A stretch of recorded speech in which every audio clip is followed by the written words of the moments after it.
Good morning, everybody. Welcome to the big storm day, and tomorrow's going to be even worse. Woohoo! Let's have a snow day. But anyway, today we got class chapter 16, 17, and 18. But before we start, as always, we're going to do our homework from last night. Chapters 14, 15, we'll go over the answers. And if you have any questions, we can ask them. But again, real quick, chapters 16, 17, and 18 today. Now, real important, guys. Tomorrow looks like there may not be class. However, there may be class. I don't know. I don't know. So I'll hopefully get an update from the school later today. If not, there'll be information at least on the web page tomorrow morning. If there may be an email or something going out or a text, I don't know. But at least there'll be something on the web page advising you whether there is class or not. But if things go bad and there's no school, then there's no school tomorrow. However, Friday, there is going to be school, and Friday is a review day. Friday, we do a half day of review of the entire book. Whether you participate or not is up to you. It's not mandatory. It does count towards your hours.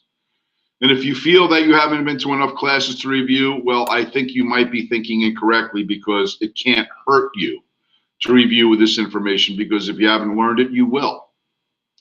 But again, it is just a review. It takes a half a day to go through, but in the afternoon, there is no class on Friday afternoon. So it is a review. It counts towards your hours. And it is not required that you be here. However, it doesn't hurt you to come. So do what you think is best. So today, first we're going to review, and then we're going to go to do chapter 16, 17, and 18. But first, as always, announcements. Please, guys, as your instructor, I just want to advise you again, no recording of the classroom at any time. The Real Estate Commission prohibits this. No posting of any links that the school has not approved on our chat section. Again, I know you guys have been pretty good about this, but we've had instances in the past where people put things up and they're very inappropriate, and we wouldn't want that to happen again. It does pose a security risk to us. Please, again, I don't have to say it because you haven't done it, but there are occasionally some folks who use some foul language when talking or typing, and that's kind of unacceptable. Let's please keep a decorum in the classroom, please. If you have any administrative questions, you can always go to recareercenter.com and look up any student resources you want. Or wait until noon, because one of our admins supposedly will be online with us today at noon to answer all your questions regarding how do I find this, where do I get that, what about this, and hours and books and tests and schedules. You can always check out with them. If you have any other questions not being discussed during the day, or have any questions about real estate or issues you're involved in the real estate business, and you want to talk to someone, I always furnish my email address at the end of the day, and I always hang around after school to answer any questions you might have. It's up to you. You don't have to ask questions. It's just I'm offering a resource if you need it. We have breaks during the day. Normally it is 10:30 to 11, half an hour, 12 to 1 lunch hour, 2:30 to 3 in the afternoon. We should be sticking to those schedules today.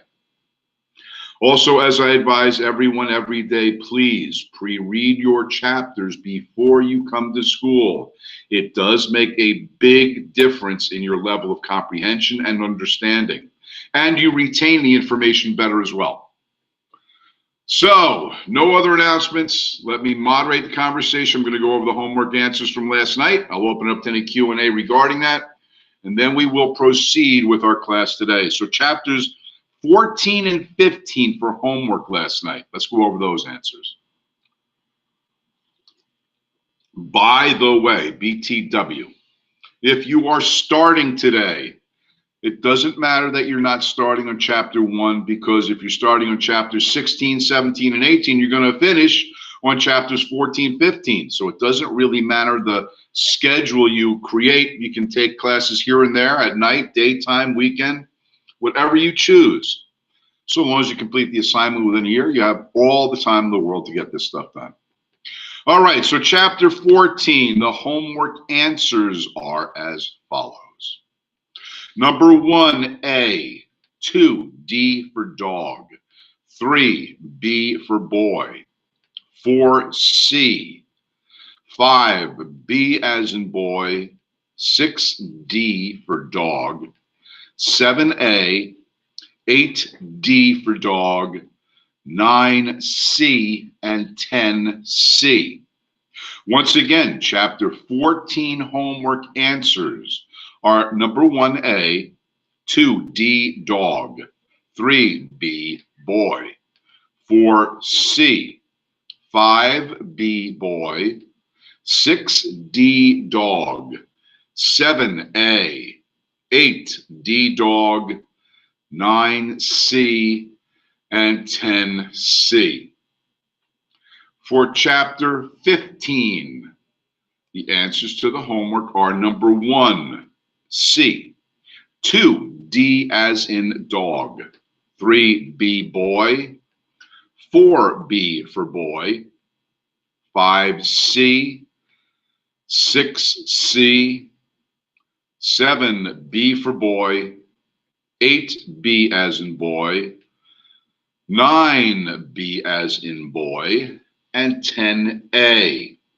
Again, chapter 15 homework answers are number 1, C, 2, D dog, 3, B boy, 4, B boy, 5, C, 6, C, 7, B boy, 8, B boy, 9, B boy, and 10A.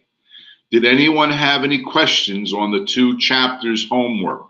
If so, what would they be? If not, we're going to move on. Present the chapters for today.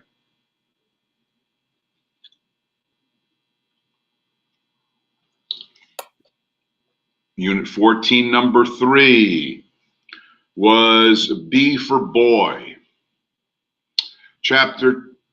Question 10 on chapter 15 was A. Anybody else?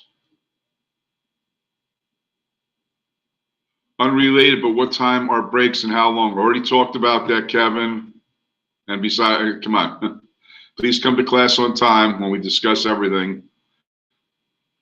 10 o'clock, 12 o'clock, 10:30, 12 o'clock, and 2:30 are the breaks. Why is number 3B? Which chapter, Tyra? Why is number 3B? Which chapter? 14. Let's look it up. Number 3. Which of the following types of mortgage would most likely require private mortgage insurance? That's chapter 14, number 3. Is that correct? Yes, it is. Okay. Because primary mortgage insurance is only available on conventional loans.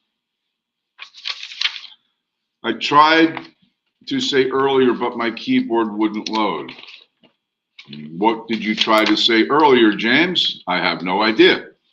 I only need chapter 16 and then I'm finished. Do you know around what time you will be done? I'm sorry, Amanda, when we're done, we'll be done. Okay, was there any other questions?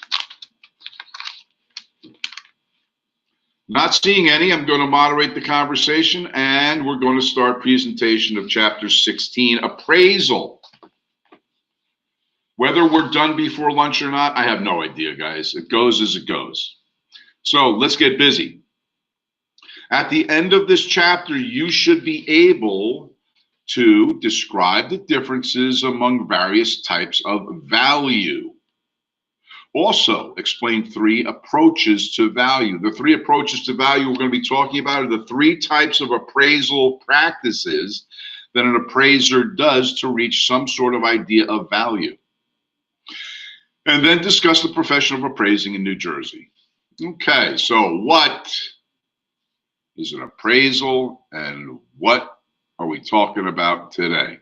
Well, we talked yesterday briefly about what the real estate market is, where houses are bought and sold. We said mortgage brokers put lenders and borrowers together. Well, real estate brokers put buyers and sellers together. And the marketplace is where those goods and services are bought. So we talk specifically about the real estate market. Prices can be established in real estate markets by various different methods.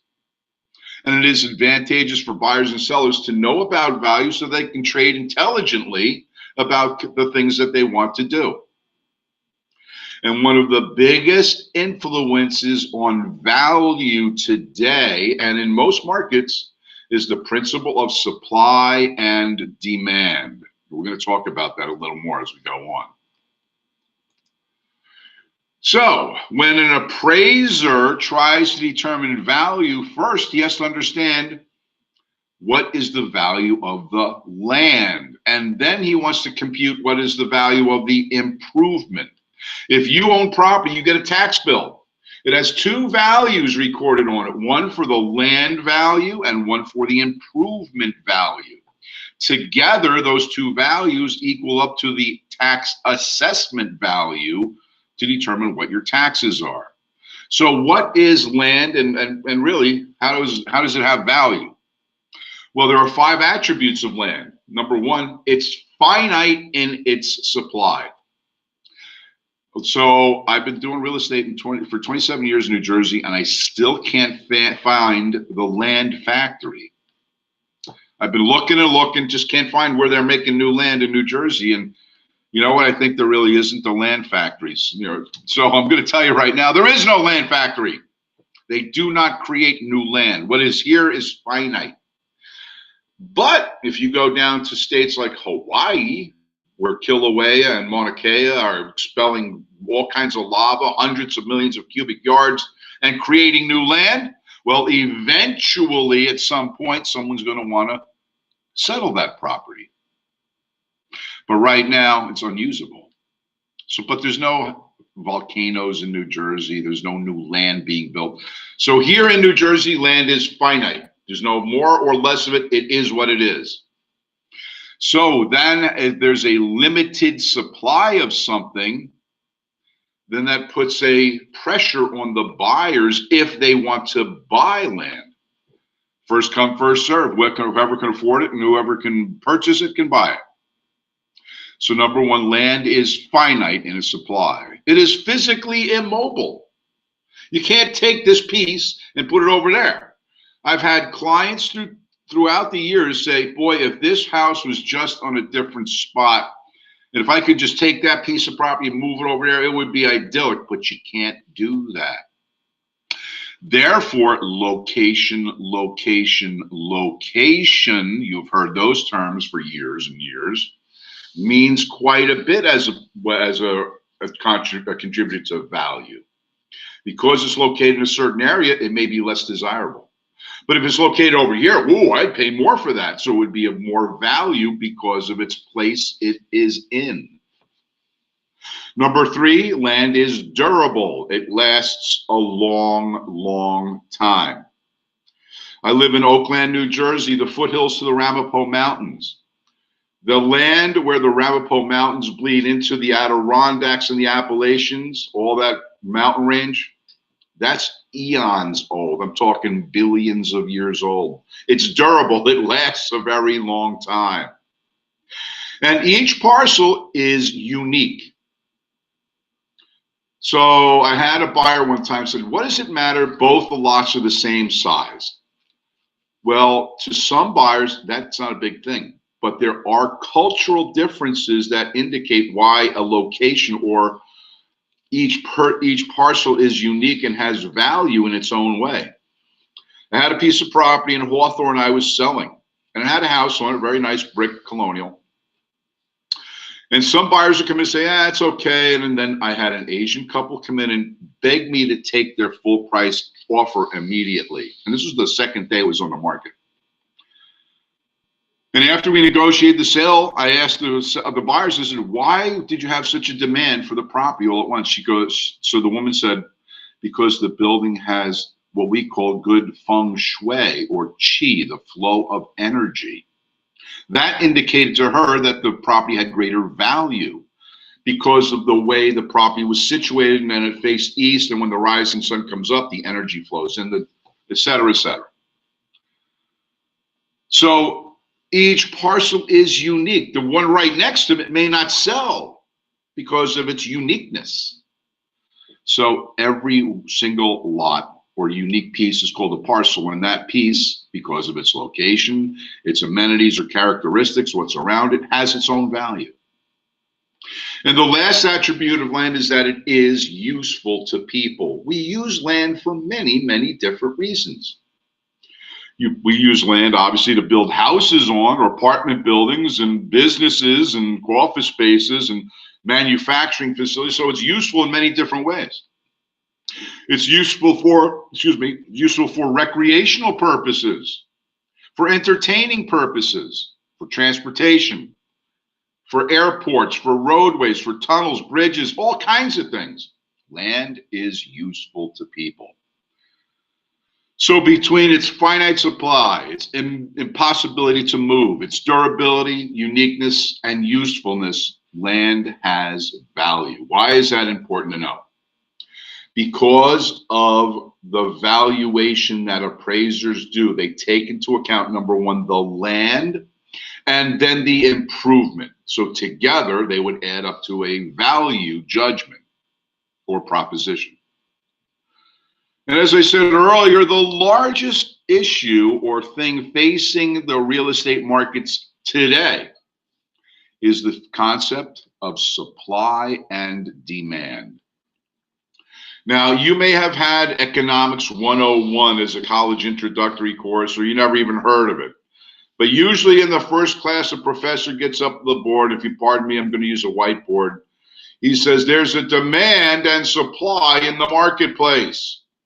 As supply rises and demand falls, well, then prices fall because there's too much of something for the demand being generated. Or as demand rises and supply sinks, therefore the cost of this item rises because of the greater demand for a very limited supply. And he gave us all these ideas of supply and demand.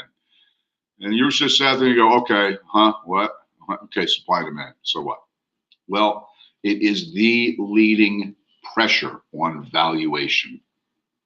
Right now in New Jersey, there's so much demand that whenever houses come on the market, there's 4 offers, all at full or over asking price with no contingencies, as soon as it comes on the market.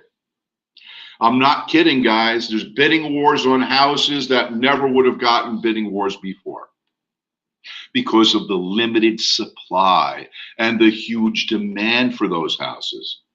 Where's this demand coming from? People need places to live, guys. Even though they can't buy a house, they'll rent one. So investors are buying houses to turn around and rent out for good monthly incomes.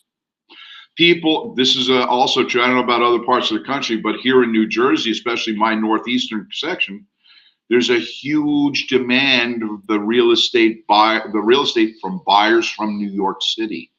They're coming out here in droves, trying to escape any problems they're experiencing in Manhattan, Queens, Brooklyn, the Bronx, etc. They're trying to get out of those atmospheres. They're trying to come to the country in Jersey. And with the onset of home working, telecommuting from home, and the invention and inception of 5G, you don't have to any longer live in urban areas. You can live anywhere in the world and work from your office and home. So there's a large demand from urban dwellers looking to move out to the very rural atmospheres. And there's very few houses on the market for sale. So we have a large demand request and a very short supply of homes. Therefore, those supply of homes prices are going up. And if you've been in the real estate markets lately, you know what I'm talking about. If you've been selling, you probably are already sold. If you're buying, good luck trying to find a place and then outbid all the other bidders for it. It's tough out there because of the limited supply. Therefore, each unit that comes up, each supply item comes up, each house, people see greater value. If they can get it, they'll pay whatever they can just to get it. So supply and demand is the number one influencer on value today. Now, before I go any further, does anybody have any questions about these concepts or ideas that I'm talking about there?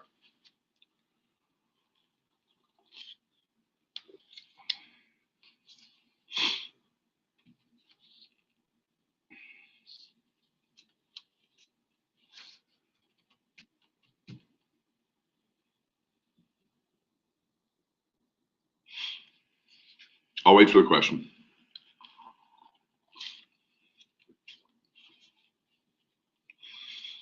Some good chai tea this morning. Is it true that right now people are paying above market value for homes due to demand? Ian, I wouldn't lie to you. I just said they are. I wouldn't lie to you, my friend. They are definitely overpaying just to get because of the limited supply. Yes. Was there any other questions? Absolutely. I've seen people waive appraisals. Yeah, right? Crazy business. Waive inspection contingencies, no mortgage contingencies, buying as is, whatever I can get, I pay for it to get it. All right, let's move on. I'm going to moderate the conversation. Oh, sorry, wait, there's another question coming. Or not. All right, no more questions, so let's move on. All right, so the real estate market as it exists, the book says, is very inefficient. What does that mean? Well, I don't know if anybody out there is a marketing student, advertising, or business minded as far as supply chain goes. Real estate is a very inefficient market because it's not mobile. It's where it is. You can't move it. It's not transient. It's not scalable either. It's unique to its own piece. So real estate is completely inefficient. How does this house here affect the value of a house 10 states over? It may or may not. But it may affect the value of a house around its immediate area. Because of its immobility, only localized markets would share a similar value proposition. So location is very important. Each parcel is unique. No two are exactly the same. Therefore, you can never say it's just like that one. Well, it may be similar size, dimension, layout, but because it's not in the same exact spot, it's unique unto itself. And the market is supposedly slow to adjust to changes in supply and demand. Well, I'm going to tell you guys, that's a true statement. Because buyer markets and seller markets sometimes turn on and off like a switch. A buyer's market is when there's an oversupply of homes. They can pick and choose. Values don't go up. In fact, sometimes they stagnate because there's too many items of supply for the demand on the market. But as that supply tightens and demand increases, then prices start to rise, as we discuss. So it's the action-reaction market. It's not pro-action. It doesn't plan and adjust for the action coming. It's reactive to the market coming. So real estate markets are inefficient in its design and its concept. But to tell you the truth, it's still a very good market to be in. Moving on. Value then. What is value and how do we place a value on something? First of all, understand value is a monetary present worth of future benefits arising from owning that property. Can you explain that, Tim? Of course. I know that when I started out in my post-college years that I wanted to buy real estate and some stocks and bonds and different investments and some this and some that. Why? Because I had the belief that if I buy it now, in the future at some point, I should be able to sell it for profit. So if I say the value of an item is based on what I can get out of it, that's not a lie. It is true. How long, however, do I have to use that or own it before I realize the profit is completely in anybody's guess. And there is no guarantee that prices always go up, as we found out in 2008. Excuse me. But those investors who understood the market said, if I buy now and hold it for a longer time, at some point when markets do rebound, I can sell it for a profit. So people who bought homes at the height of the market in 2006 and 2007, and as soon as 2008 came and the markets crashed and their houses lost hundreds of thousands of dollars of value, if so they had to panic and sell, then they lost value. However, those who said, I'll wait it out, those people selling today are getting the improved value because the markets have rebounded to a point where those properties are now generating better income on them. So guys, understand it's an inefficient market, but the present worth of buying something is worth the future benefits you get from it through, number one, appreciation.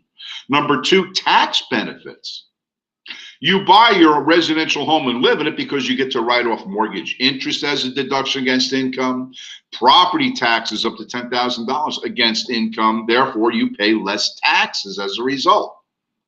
So the present worth of buying something is worth the future benefits I get from it in the valuation that increases, as well as the savings of taxes I have to spend because of the write-offs I get. People buy investment properties not because of the write-offs of mortgage interest and taxes. They get it because of write-offs from things like depreciation and capital expenditures. In other words, they get tax benefits of owning property. Value, monetary present worth, also indicates at some point inflation plays a part in value. If I buy it today at this price, tomorrow, because of inflation and tomorrow's dollar being less strong as it is today, I'm actually getting a better deal by buying at today's price than I would have to wait until I get it in the future, because it's going to cost more in the future. So value can be interpreted as the present worth of future benefits. And as it says also, it doesn't rise in proportion to inflation or cost of living. I mean, house prices right now are escalating 30% a year instead of 3% per 30% quarterly, if not more sometimes, because of the over demand of the limited supply. However, if I'm getting 3 to 4% annual increase, that's a steady, slow improvement of value over time. When markets start to heat up to places where it is experiencing 30, 40% of increase in a year, then it's time to sit back and say, I wonder what's going to happen in the near future. Will there be a market correction? Or is this a preview of the way things are going to be in the future? So wise investors looking into investing always try to work out what the markets are doing, where they're at, and where they're heading. Is it a good time to buy gold today? Well, I'm going to tell you, gold is like at its, $1,800 an ounce or something? That's pretty much at its high. But 20 years ago, gold was $1,700 an ounce. 12 years ago, gold was, $1,200, $1,100 an ounce. So it comes and goes. It rises and comes back. But values of housing respond to market demands.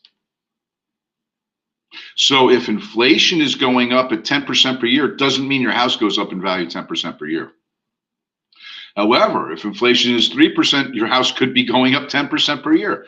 It doesn't relate specifically to any market-driven indicator.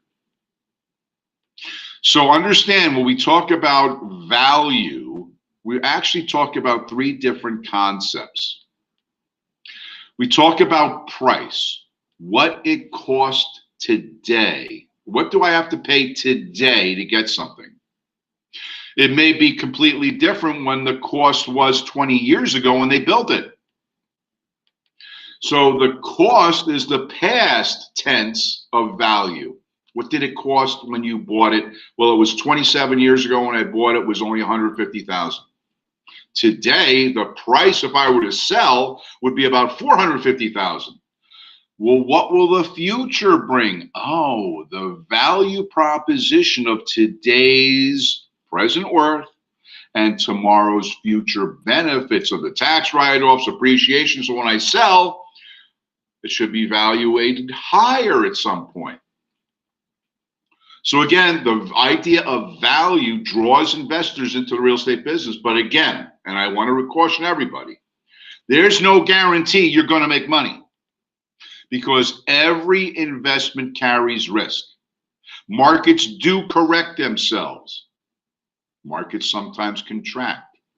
So understand, guys, everybody who buys real estate is not guaranteed to be an instant, Donald Trump land baron.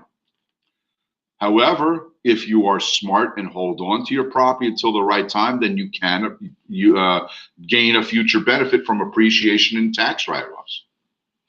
All right, let's move on. There are 4 economic characteristics of value as applied to real estate. The 4 economic characteristics of value as applies to real estate are demand, utility, scarcity, and transferability. Demand and scarcity are the supply and demand, the demand and supply. We already talked about those. What we didn't talk about yet was utility and transferability. So demand is obviously the pressure of the buyer side on the supply that's generated. Scarcity is the supply side amount of items to be sold to the given market, and the demand would dictate whether it's priced right or not by its demand and what they'll pay for it. Utility, however, and scarcity are what we're going to talk about. Utility. What can I use the property? How can I use it? Is it adequate? Does it meet my needs as I see today? Well, I'm looking for a piece of property that I can build storage units on for cars. And if I can find a vacant lot, maybe in Manhattan, Midtown, I could put storage facilities to store cars on and charge people $50 a day to park their cars. Well, if I can find a vacant lot, I can park cars and start charging. And then as I make money, buy those elevator storage systems and then make more money. And so how can I use the property? Does it fit my requirements? And if so, it has good value to me. But if I have to buy a lot and clean or knock down and clear out an old building, repave, resurface, get zoning permits and whatever, then it's going to have less utility for me. And I'm going to view it as a value proposition that should be rated much lower. If I have to put money into it, that means I should get it for a less price. It has less value to me. But if I can find it vacant, already paved, boy, I'd pay top dollar for it right now. So what can I use it for? Is it appropriate for my use? And if so, it has great utility to me.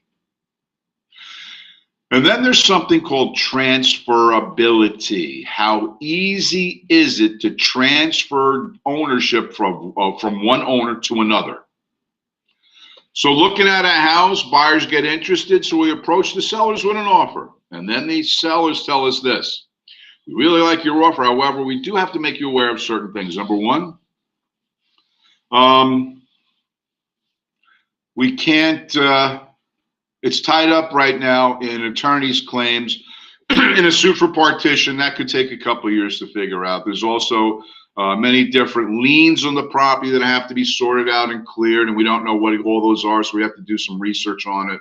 Plus, there's issues with the title defects we have to research and a claim against the property. Well, wait a minute. I just want to buy your land. I want to buy your property. But until I clean all these things up, I really can't. But if I could buy it, what would the value be? Well, they give me a price. And then I have to determine, is that price worth having to wait around if they ever clear issues on the title to deliver a deed to me? Or if so, then I wouldn't think much value is placed on that property. But if they have clear title, no recorded debts or easily paid off debts, no easements, no encumbrances, no tie up in any family wars or anything, I can easily gain ownership of this property. I'd pay more for it. So transferability of ownership interests are a very good indicator of value. If it's hard to acquire, it should be viewed as less valuable. So dust, Demand, utility, scarcity, and transferability are the four economic characteristics of values as related to real estate. Before I move on, is there any questions of what we're talking about?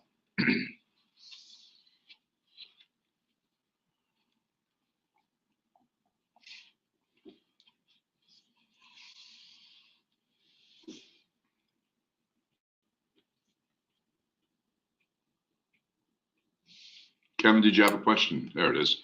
Let's say there was a murder on the property.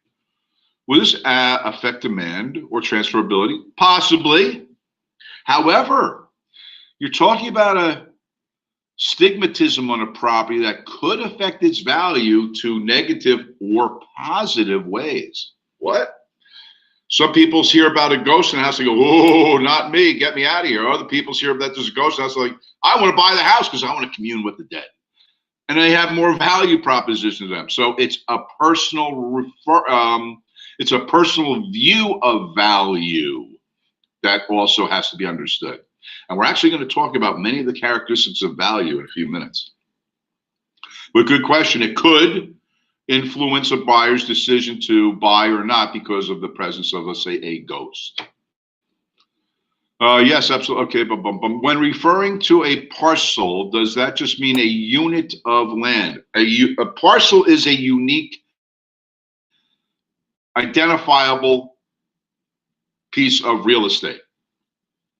I could have a block of properties, but when I assign lot numbers to them, I'm assigning each parcel an identifier that separates it from everybody else. So yes, each parcel is a unique piece of property. All right, I think I answered the questions and I don't see any more, so let's moderate the conversation and continue. Now, market value. What's market value? Well, market value is when something should sell in a marketplace when there is a ready, willing, and able buyer and a ready, willing, and able seller who are not under any duress or pressure to buy or sell and can negotiate freely about the value of the item being presented. So value is what a market should pay for an item given the current conditions in that market. Also assumes that a piece of property has been reasonably exposed to all the markets that would normally be interested in it. So if you've ever taken marketing classes, they tell you an item sells when price meets value. If the right price is assigned to something, I'm sorry, when price meets exposure. If the right price is assigned to an item and it's given the proper exposure, it will sell. So explain then to me that a house comes on the market in today's real estate world in New Jersey, here in, let's say, Hackensack, New Jersey, and within 4 hours, there are half a dozen full price offers with no contingencies and no one's even been in the house yet. What kind of exposure did it have for the market? None, except as soon as it came on, someone noticed it and said, "That's the house we want." That, therefore, in this case, because of the limited supply and demand requirements, exposure can be seconds, believe it or not. However, in other markets, houses may sit on the market for a month or so before an offer is even generated. So the right exposure in certain markets is very important to understand that it may take some time to sell. But in like this market today here, exposure is seconds. That's the proper exposure. It's nuts. It also assumes that the value being assigned to the property to sell is the most probable price a buyer will pay. And we're gonna have to, and we will talk about how to establish this. We actually talked about it once before through doing a CMA. I'm also going to tell you how the appraiser performs an appraiser using what's called the sales comparison approach. Same thing as the CMA. And market value is interpreted as what is its monetary value, its cash or equivalency. Now, I don't know about you guys, but I've bartered with other people to do things for them, and they would do things for me, and we can establish a mutual agreement that it's a value proposition that we could both use and exchange equally. Or I do something for someone and they give me something in return, and it's not money. Maybe it's a car, a bicycle, a motorcycle, a boat, something of value. Well, if it has value to me, I may accept that as the proposition of an exchange of value for value.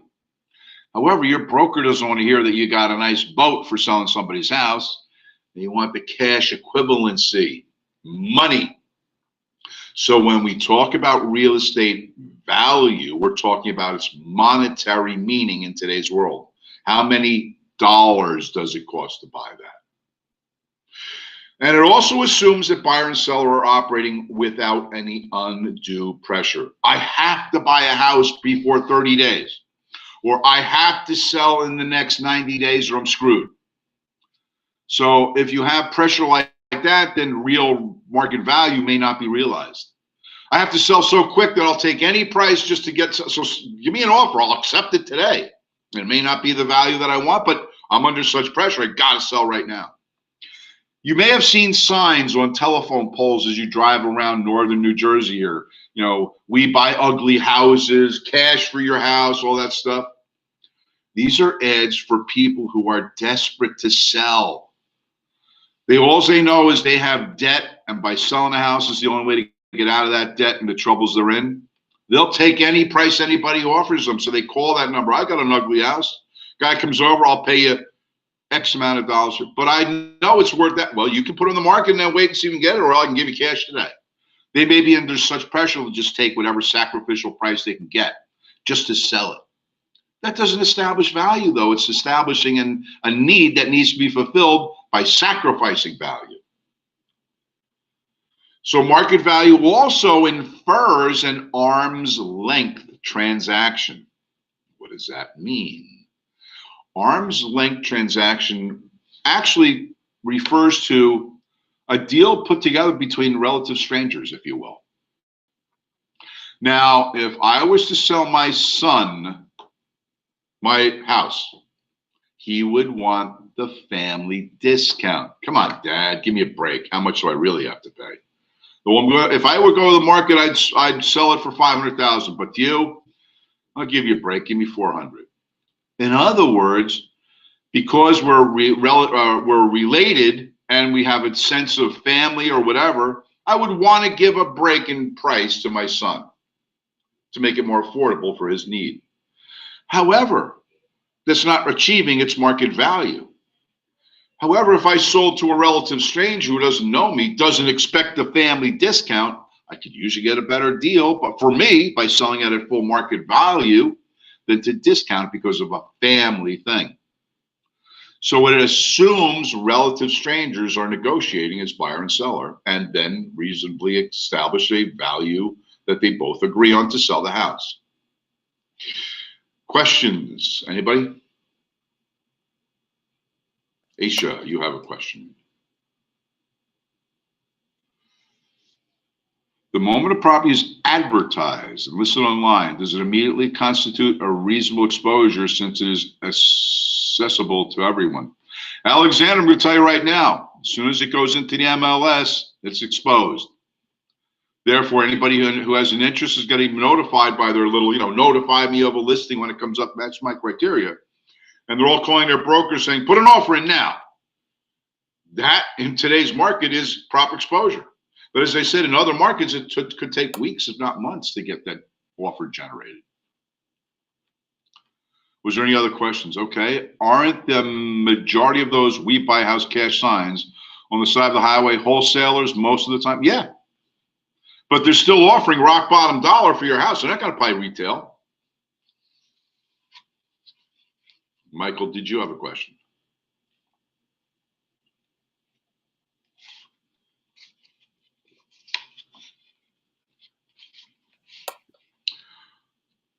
Aren't those buyers just snapping up property, taking a great deal of risk that there could be unknown issues? Well, yeah.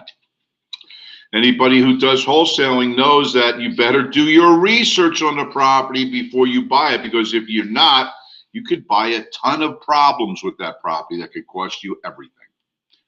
So yeah, you got to do your research. A couple more questions before we move on. Anybody? I see Aisha, you got a question?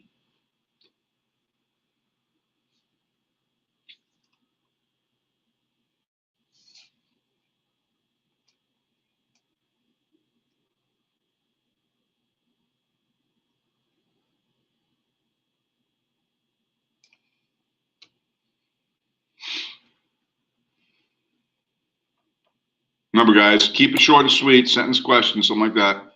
So when you sell that house to your son for less than, who pays the remainder? No one's paying the remainder. I'm confused.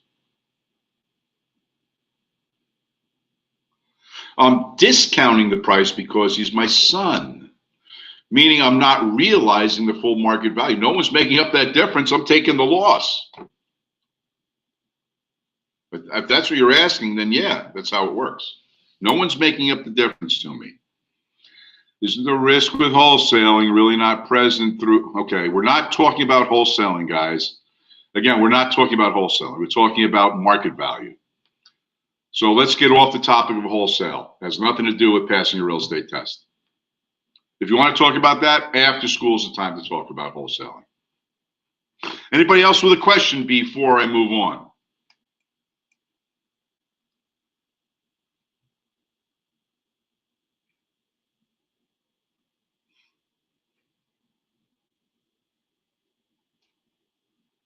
And I'm not seeing any more, so let me moderate the conversation and move on. John, I did see that you had a question. Government doesn't tax you for selling to low. I'm sorry. Government doesn't tax you for selling to low, to family. I don't understand what you're asking, John. I'm sorry.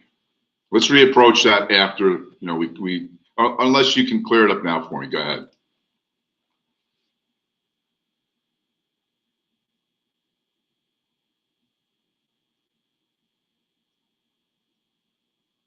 No?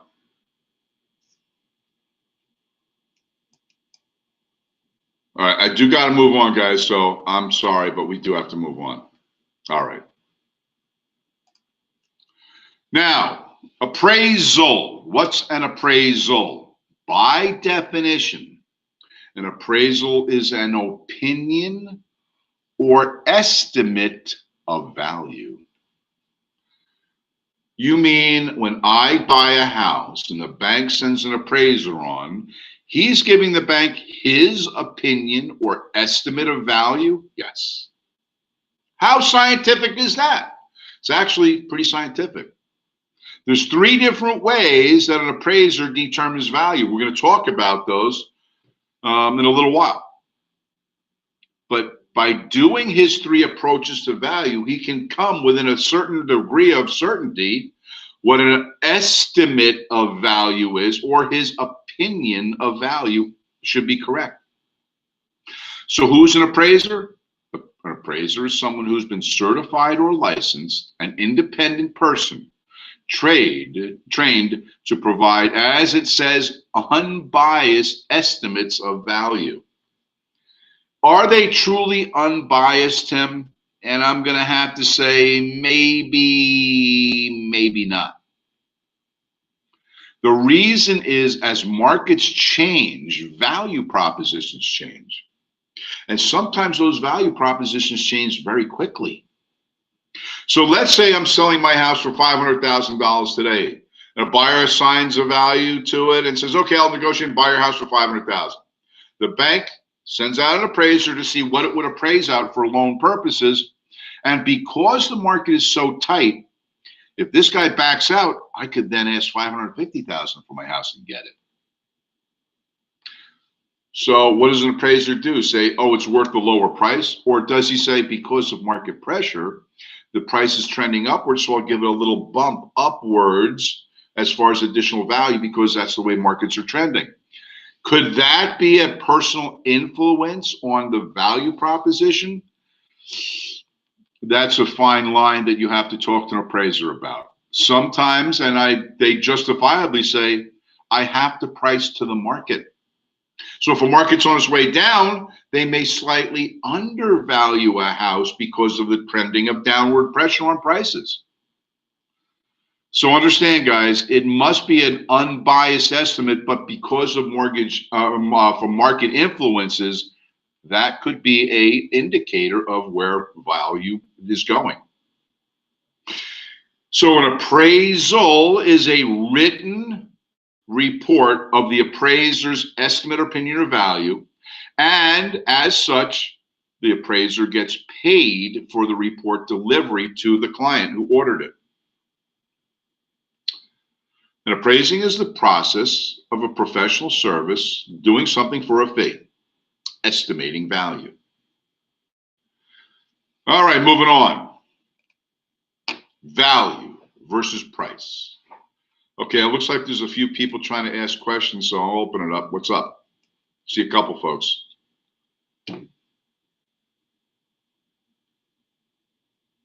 I thought there was like 3 people are asking questions. Now there's nobody. Okay, I'll moderate. Oh, there's a question. Is there any way to get a home appraised with no influence on the market? Is that technically how they are supposed to appraise? Priscilla, as we'll find out, an appraiser has to price to the market to be accurate. So he gives the bank a value proposition on price as the market demands. So a personal view of up or down adjustment really isn't personal. It's a market-driven indicator that influences price. That's all I can tell you.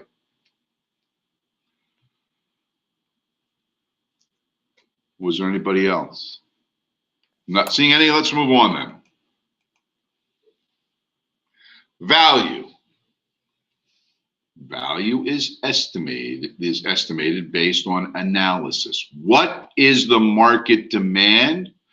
What are other units like it selling for?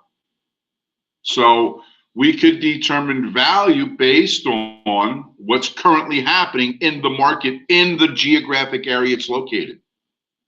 If there's a bubble bursting over in Miami condo markets, does that indicate my New Jersey house is going to fall price too? No, because that's a different region, a different location. Those pressures aren't related to what's going on in my market.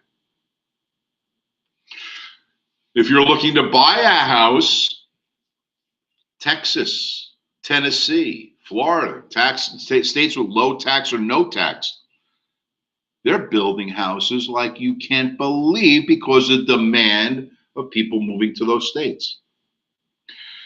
People in New Jersey, as I said yesterday, are vacating the state at a rate you cannot even imagine. 2 out of 3 home sales in New Jersey result in people moving out of state. They don't like it here. The taxes are killing them. So who's buying all these houses? Investors. They can turn around and rent them out for top dollar and make money doing the investments. Or people coming from New York who have to get out of the city. They'll pay any price to get something, so they're buying them. Values based on the analysis. Know what's going on in your markets so you can relay proper value propositions on property. You have to know your markets. Guys, there's no question about this. If you're I'll just buy and sell homes. Why? What's going on in your area? How are you pricing properties? Just because you feel the property should bring that? Or does the market indicate prices are on a downward trend, so I better not price it here. I better price it here if I expect to sell. So value is estimated based on the current market conditions and analyzing those and applying those principles to your value proposition. Price is what the buyer actually pays for something. I could have a value proposition in a house, $350 to $425. That's a value proposition, a high and a low of houses like that sell in the regional market. But the price of $375 is what the buyer actually paid for that house. Cost, on the other hand, is usually referred to as past tense. What it cost me back in 1993 to buy that house, $150, versus the value of it today, 450 to 500. And when it sells at 475, you can see where cost, value, and price all come into play together. All right, before I move on, apparently there's still more people trying to ask questions, so go ahead, please ask those questions. Can you ask for a second opinion appraiser? Yes, you can pay for your own appraiser to challenge one. I thought the seller is the one who ultimately determines the price of the property with the agent. What does the appraiser have to do with this? Good question, Kevin. Hold on. Is there a way for us to see the numbers for supply and demand in the market? Yes. You can look in your multiple listing service and get some of that information. But Kevin, your question. I thought the seller is the one who ultimately determines the price of the property with the agent. No, sir. Let me give you a reason why I say no, sir. In a free market economy, which we have here in New Jersey in the United States in real estate, buyers set pricing, not sellers, not realtors. We can do our analysts all day long and discuss about what currently is going on to reach a value proposition. But ultimately, whoever decides the selling price of the property, usually the negotiation between a buyer and a seller, indicates what the market's willing to pay for that property. So if an item is priced too high, buyers won't buy it. It's that simple. If it's priced too low, there'll be a huge demand and there'll be a bidding war and drive up the price to over asking price in a heartbeat. So the buyer's demand will indicate where the market's heading, and what the buyers pay for an item is what the price of the value of that item is when it's sold. So buyers are directly responsible for setting prices in a free market. Was there any other questions? Not seeing any. Let's move on then. Basic principles of value. This will take us probably to the 10:30 coffee break. Number one, highest and best use. Highest and best use is the actual motto of the appraisal practice. Highest and best use. Highest and best use means what the property is being used for will determine its selling price, and if it's the highest and best use, will bring the most amount of money to the seller. If I have a medical office building in Clifton on the medical mile, I don't know if you even know what I'm talking about, but if you're from Clifton, you know exactly what I'm talking about. I have an office building for doctors' offices on the medical mile. And because of that, doctors would pay top dollar to have an office on the medical mile. Therefore, that building is used for its highest and best use. But if I put a candy store in the middle of the medical mile, that would probably not be the highest and best use, because all those doctors are telling their patients, don't eat sweets, don't eat sugars, don't eat that stuff, the carbohydrates will kill you, blah, blah, blah. So you can't eat the candy. So it's a bad spot for that candy shop. It's not being used for its highest and best purpose, and therefore, if someone were to buy it, they'd pay a lot less for the building. However, if it was a medical office building, they'd pay top dollar to get in there. So highest and best use, what is the property being used for, and what demand does that use have? Does it have the demand that the market requires? And if so, it's being used for its highest and best use. The highest and best use, once again, is what returns to the seller the highest sales price for the property. The principle of substitution. So, a whiteboard time, guys. Again, pardon my artistic skills here, but you can understand. Here's a cul-de-sac location. Here's a lot over here. Here's a lot here. Here's a lot here. And here's a lot here, all relatively the same size. And a builder builds a 3-bedroom, 2.5-bath colonial on this house, on this lot, with a 2-car garage. Okay? It's a nice little house. However, he also builds the same unit here, here, and here. In other words, all the lots on this cul-de-sac are the same size. All the houses are exactly the same. Therefore, because they're all in the same geographic neighborhood right next to each other, I could assume that if I bought this house, then this house, this house, and this house should all sell for relatively the same price. Or if I bought this, then I could have bought this one for the same price, or this one for the same price, or this one for the same price. I could have substituted this one for this one, or this one, and I would have had a similar value proposition. However, the principle of substitution also says that if there are, let's say, 4 houses in a cul-de-sac, all exactly the same, and all priced alike, whoever drops their price first is going to sell first, because it would set a better value proposition against the other 3 like properties. Whoever drops their price first sells first. So the principle of substitution is, if there are competing properties on a market, then I could buy either one and get the same value. But whoever drops their price first is usually the seller who sells first. I hope that helped.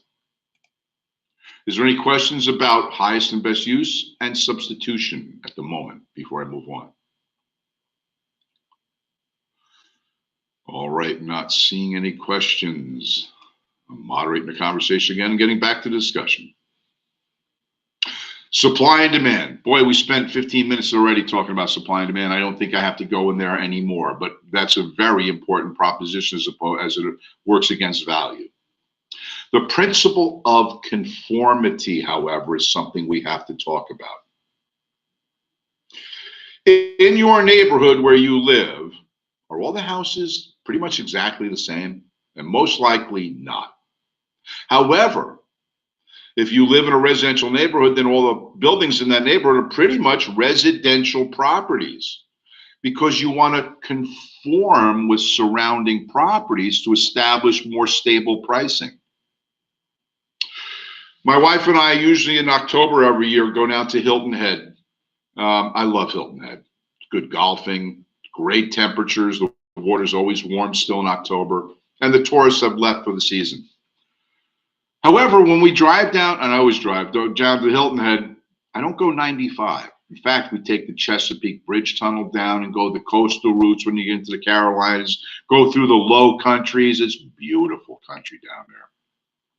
And as you drive through the low country, you come across areas where you just wonder, how did they plan out this area? You may be driving, there's a big pig farm on this side. It's got a couple hundred acres of pigs, and boy, does it stink. Across the street, there's an alfalfa field.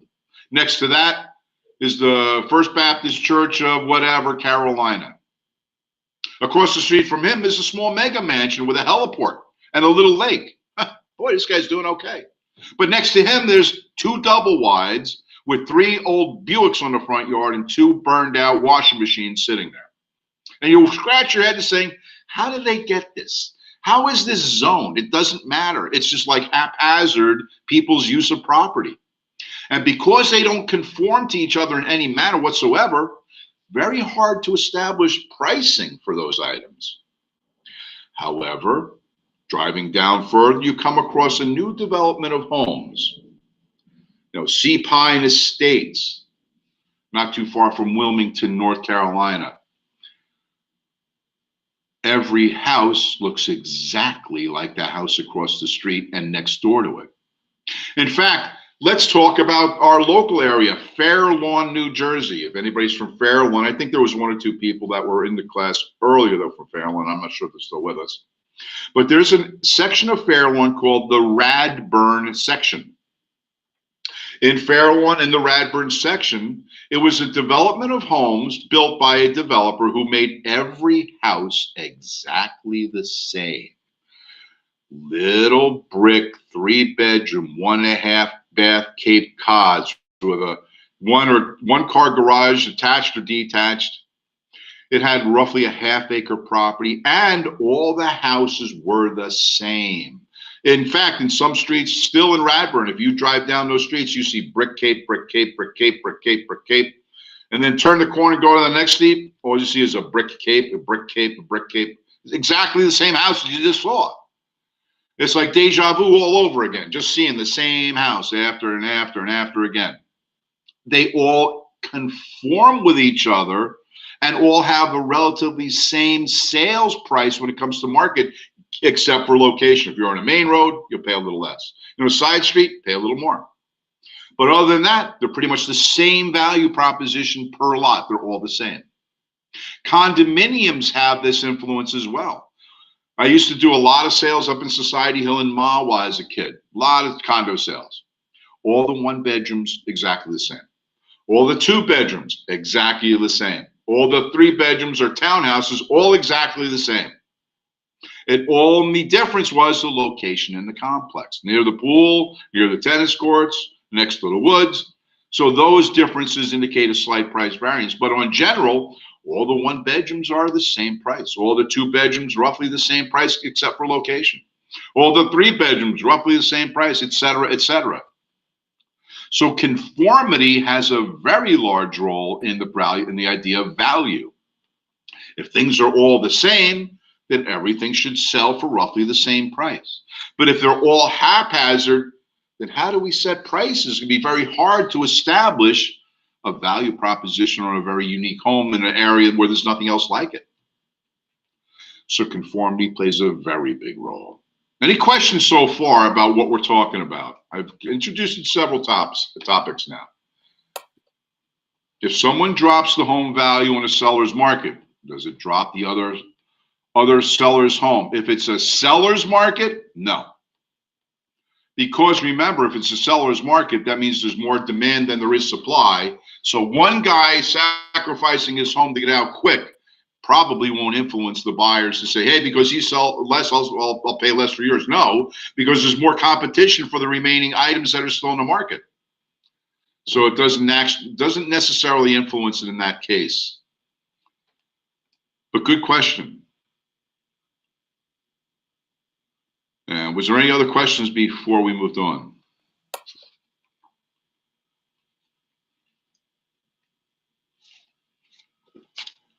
Is nonconformity is zone? Well, you're going to have to ask a question a little more full. I mean, is nonconformity is zone? I'm not sure what you're asking me, Manal.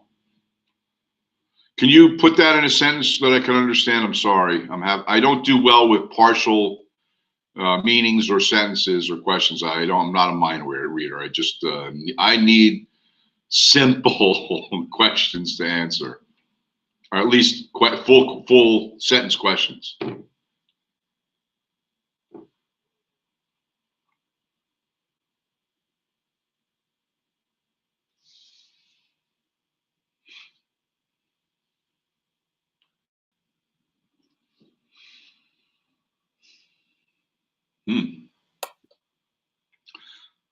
Does have to do, I'm sorry, Manal, I don't understand what you're trying to ask. Okay, wait a minute. Maybe you're asking, does nonconformity have anything to do with the zone the property is located in? I'm hoping, if that's the question, if I'm interpreting your partial statements into a question, is that correct? Okay. So is nonconformity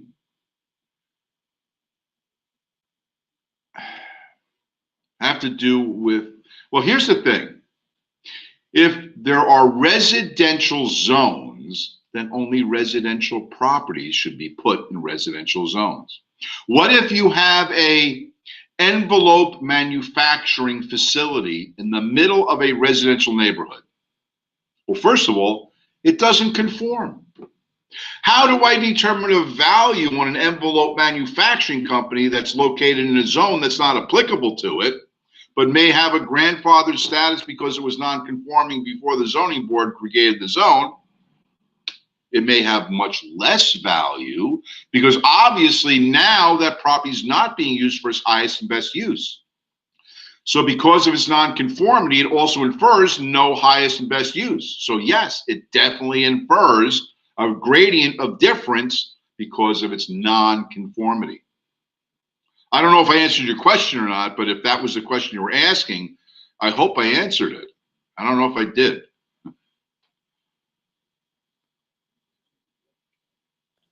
Yes. Okay, good. Okay.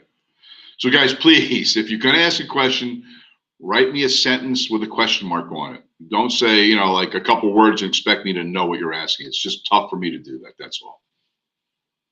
All right, not seeing any more questions. Let me moderate the conversation and move on. The principle of regression and progression. At some point, somebody may have told you, excuse me, you should buy the least expensive house in the neighborhood. I don't want to live in some flea bag ridden, you know, flop house. I want to live in a nice place. Well, wait a minute. Let's think about this idea for a minute. Buy the least expensive house in a block. So I'm looking at an area, and on this block, there's 6 different houses I could choose. 5 of them are relatively very good condition. They all have 4 bedrooms, 2.5 baths, and they're relatively newer and kept very well, except this one guy. He's got a house. It's 4 bedrooms, 2.5 baths, just like the others, but he hasn't updated it at all. It's still original to its building date. Doesn't take care of the grounds very well. In fact, he doesn't cut his lawn for months at a time. Trees are overgrown. The bushes have now encroached on the property and they're growing up the side of the house. Generally, it's in bad shape. But it's still a 4-bedroom, 2.5 bath house, just like the others. I would assume because of the condition, I could pay less for that property than I would for the houses across the street next to it. And because I pay less for it because it's not in as good condition, with very little money, I could improve its value to come back to match or rival the surrounding properties. I don't have to spend a lot of money on landscaping. I can go out and take some head shears and cut all those overgrowth off the building, open the windows up, show the light coming in, prune some of the trees and shrubs to make it look more attractive, cut the grass, manicure the flower beds. These are things that don't take a lot of money, just a little elbow grease and a few hours of labor. Maybe a fresh coat of paint. Paint isn't expensive as an improvement technique, very inexpensive. And by doing very certain basic things, people say, wow, look at that house now. I'd pay more money for it just by looking at it. So because I could take a house as compared to the others and pay less for it, I'm paying for the least expensive house on the block.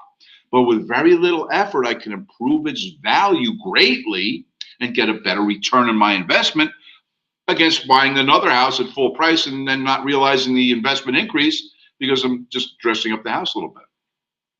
So the progression means buying the least expensive house, which holds down the value of better properties in the neighborhood, or could increase its own value as compared to those other properties with very little effort. So when properties have higher values than this one, I can actually progress the price upwards by doing very little improvement. But the opposite could also hold true. I want to buy the biggest house in the neighborhood. Yeah, everybody wants to look at me and I'm the big guy. I got the biggest house. I'm Biff, okay? Biff Tanner. Back to the Future, come on. Anyway, I buy the most expensive house and the others around me are much less in price. Well, my value won't increase the way others will when it comes to resale because I'm a non-conforming property to the neighborhood. I'm an eyesore almost. It doesn't fit. However, if my house was in a neighborhood of other properties that were like mine, I could sell it for more money because it conforms more. Therefore, by buying a more expensive house in a neighborhood, you have less increase of value over time as compared to your neighbors. In fact, their values may drag your value down over time. So the principle of progression and regression is real. The principle of anticipation. Why do people buy real estate? Because the present value of future benefits. If I buy a house today, it will fulfill my needs of having a property that my wife and family can enjoy. My kids can grow up, run around the neighborhood, play with other kids. That's worth something to me, aesthetically. But in time, 10, 15, 20 years down the road, the value of that property will increase. And then when I sell it, I anticipate a nice return for my investment. I also anticipate a benefit by the tax write-offs given to me by the government for the mortgage interest and the property taxes. So I am anticipating some sort of payoff or benefit at some future date by buying real estate today. The principle of increasing and diminishing returns is something we have to talk about. I have a very close friend, Charlie. We grew up together, went to high school, went to his wedding. He came to mine. Our kids played together for years. I still go out to breakfast with him every once in a while. And I think after New Year's, we're getting together at the Iron Horse in Westwood for a good burger. But anyway, Charlie and I are very good friends. And over the years, he's called me on several items about real estate he's been interested in. Number one was years ago when his wife was pregnant for the 8th time. Good Lord. He says, Tim, what am I going to do? I got 8 kids. I got 7. I got 1 more on the way. He had a small split-level home in Gloucester, New Jersey. He had expanded upwards over the living and dining room with another half level, and actually expanded again another half level over the bedroom level, which is over the garage level. He's now thinking he's got to expand another half level. And he says, is it worth it? I said, absolutely not, Charlie. First of all, you're living on 1, 2, 3, 4, 5, like 5, 6 different levels. That's crazy. Who wants to live like that? But I don't have any more room to expand the house out backyard. I don't have any room. What am I going to do? We sold this house and I'm buying a bigger house so we can expand the bigger house, which is more economic as far as the size and space requirements he needs. So the fact is this, guys, at some point you can put too much money into a house and not get the return that you're expecting. I've seen people put hundreds of thousands of dollars in landscaping improvements on their yard. Do they get that all back? No.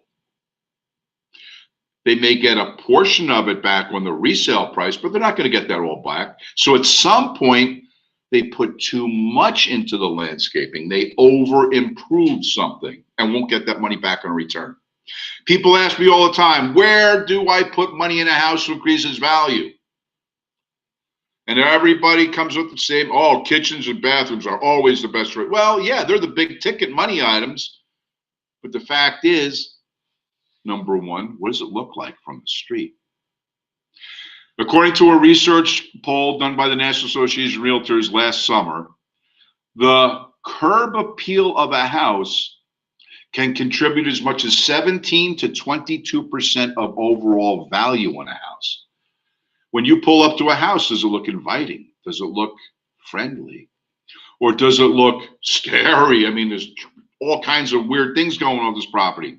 Does it look outdated, crumbling down, not attractive? People don't even want to go in those houses, let alone buy them. So maybe with a quick renovation of the exterior, you can increase its value. The number one value proposition I always talk to buyers is this. Let's do the home inspection and find out, number one, how is the roof? Now, you can go in and put in an $80,000 kitchen and put gold-plated fixtures in your bathtub if you want. That's going to be really nice and maybe increase your value, which it will, but maybe you've spent too many dollars. But if your roof is leaking, all those value propositions you added go to waste because it's going to get ruined by a leaky roof. Mold's going to infiltrate the property and destroy it. Therefore, how's your roof? Sometimes a roof might be the best return on an investment. What about the attractiveness? As I said, curb appeal attracts for 17 to 22% of people's value proposition of a house. Nice color paint, attractive landscaping brings value. You'll get the money back. But by putting gold-plated fixtures in your house, you may have over-improved your property and not getting back the money you put into it. So understand, guys, there comes a proposition that at some point, it's not worth it to pursue any longer. I did as much as I could, and I'll get a return on that. But if I go any further, I won't get any return as a benefit to do that. If I go further, it might somebody might have a question, so let me open it up. What questions might you have about what we've discussed so far? I saw some people typing, so.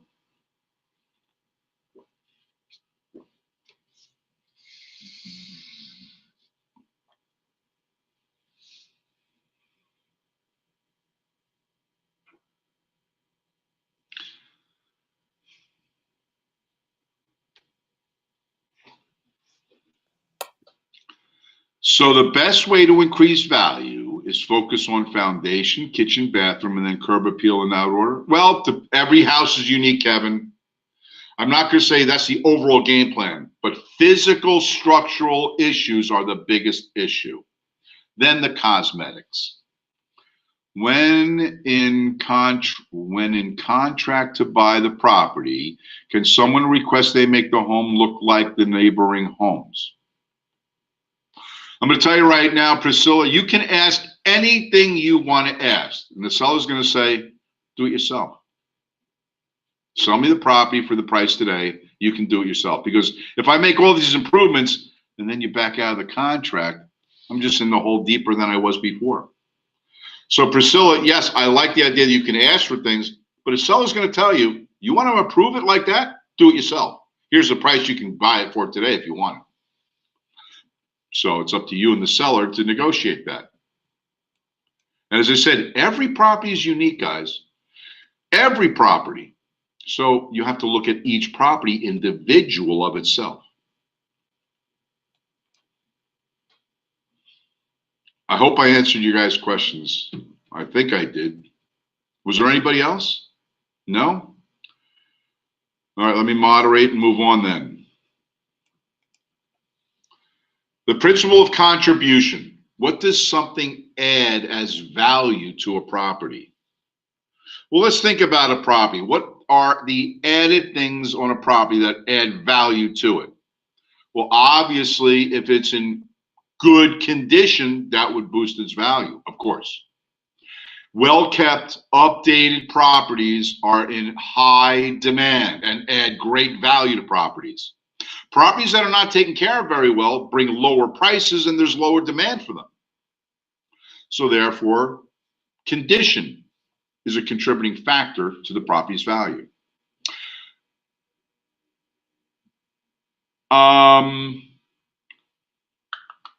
Location is a contributing factor. I've traveled a bit, and when I talk to people, they always say, like, where are you from? I'm saying, United States. And where are you? Oh, New Jersey. They go, oh, New Jersey. Ugh, armpit of the nation, right? I say, no. You're thinking of Harrison and the refinery area. You probably got off a plane in Newark, took a cab into the city and smelled all the refinery. That's part of New Jersey, yes. But let me tell you something. There's some beautiful country in New Jersey. People's perception of where you live could add value to your property.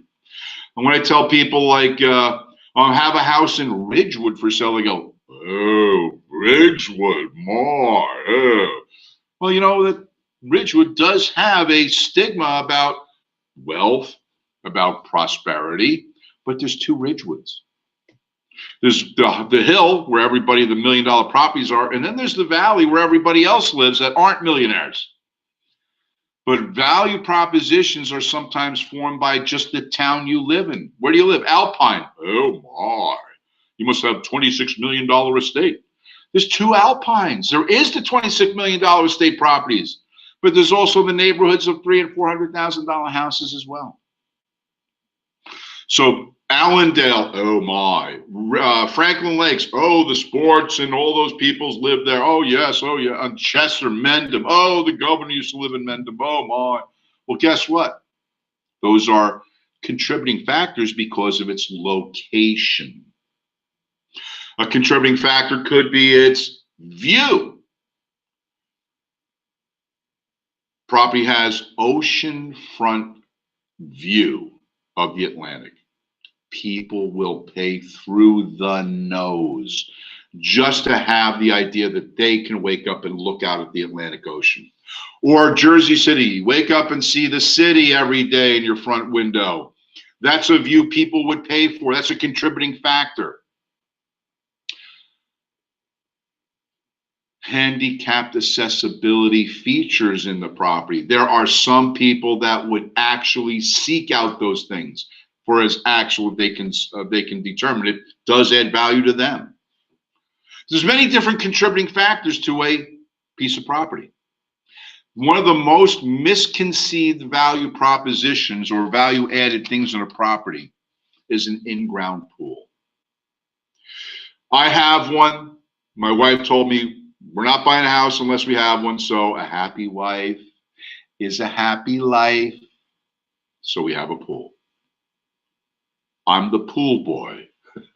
I'm the cabana boy. I'm the guy doing all the work, this cleanup, the prep, the opening, the closing, the weekly maintenance, the flushing out of the garbage out of the filter system. I'm the guy doing all the work. She just swims her laps and gives me love. Well, guys, a pool is viewed as a positive by my wife and adds value to property. But to some other people, that's a negative. I would never have a pool on my property. I actually had a client one time buy a house, a $1.3 million house in Upper Saddle River, New Jersey. And 2 weeks after he moved in, he had the $80,000 pool plowed under, buried, and put a lawn on top of it. So when I found out, I called him as Carl, why'd you do that? I don't want my kids drowning in their own property. There's just as many people that don't want pools as they do. Therefore, a pool is a neutral value proposition. It doesn't add value, it doesn't subtract value, except based on buyer preference. However, if we were in Florida and you didn't have a pool, your house was worth dirt. You gotta have a pool in Florida, or else no one would buy your house, pretty much. So regionally, properties have different contributing factors that give value. So it could be different in certain areas of the country. The principle of competition. So look, that guy put his house on the market in the neighborhood. Holy cow, he sold in a day for $50,000 over asking. My house is going on the market today because maybe I can get that kind of profit. So profits attract competition. That guy's making money, I want to make money.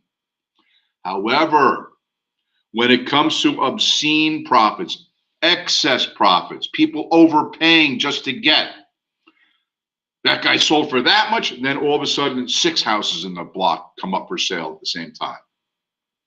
Now, what did they just do? They flooded the regional market, the neighborhood, with 6 homes to sell, all competing with each other. Who's going to sell first? I don't know. The guy who cuts his price? Yeah, he's going to sell first. But they're all competing for the same buyer dollars as that one guy did. He was successful because he was unique, the only one there. Now that there's 6 homes to choose from, I'm not such in a hurry to pick and choose. And actually, because of competition, it could drive prices slightly downward. So excess profits realized by one sale could bring in what is called ruinous competition. We're going to save the last concept of change till after the coffee break. It is 10:30 and it is time for our coffee break. So I am going to open the conversation, let you guys discuss amongst yourself. And when we come back at 11 o'clock, we'll talk about the principle of change as a contributor to value and then finish and go on and then discuss the rest of the chapter. So I will see you at 11.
All right, it is 11 o'clock. Time to resume our discussion. I'll moderate the conversation, finish our presentation for this chapter, and we'll go on to do additionally chapters 17 and 18 today. So we've talked about all these principles of value except for the principle of change, and that's what we're talking about now. The principle of change. It's been said that change is the only constant that exists.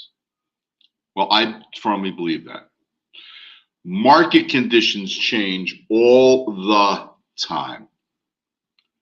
Demand changes all the time. Supply changes all the time.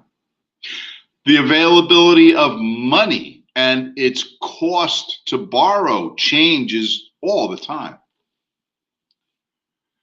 Population trends change, demographic shifts change, people's desires for certain types of properties change over time. So the principle of change obviously has a direct effect on value. What was desirable 30, 40, 50 years ago is no longer desirable. What was in vogue or desirable back in 1930 or 40, people wouldn't go near it if they had to. Trending issues in real estate are issues that realtors must be aware of. So let me ask a question to you right now, if you would respond. What is the biggest change besides COVID-19 that has occurred in the real estate industry in the past 1 year? Anybody? What's the biggest change?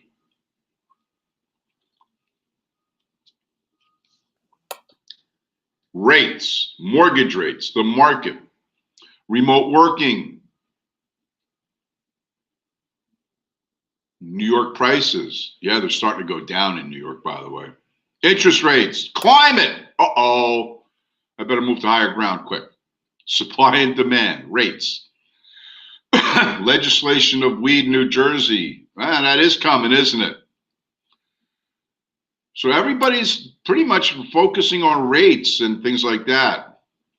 People losing jobs. Telecommuting, I saw before. So there are big changes in the housing industry, and I appreciate the contributions of your comments. Small businesses, yeah, right? Online real estate sites like Zillow. Oof. Jobs are rising in construction. Small businesses are closing. I think supply and demand also. Evictions, work from home, foreclosures. Okay, great. Thanks for the comments, guys.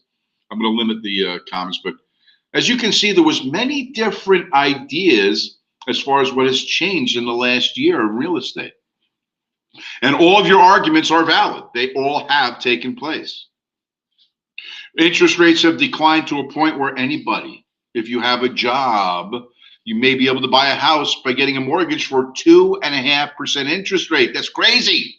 You have more buying power today than ever before in history.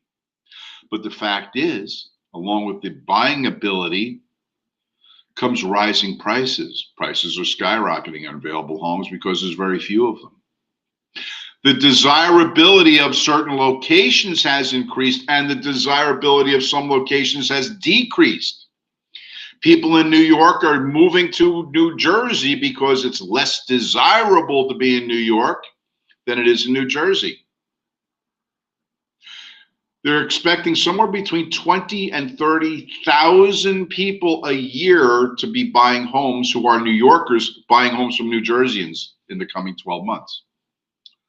20 to 30,000 just from people living in New York City.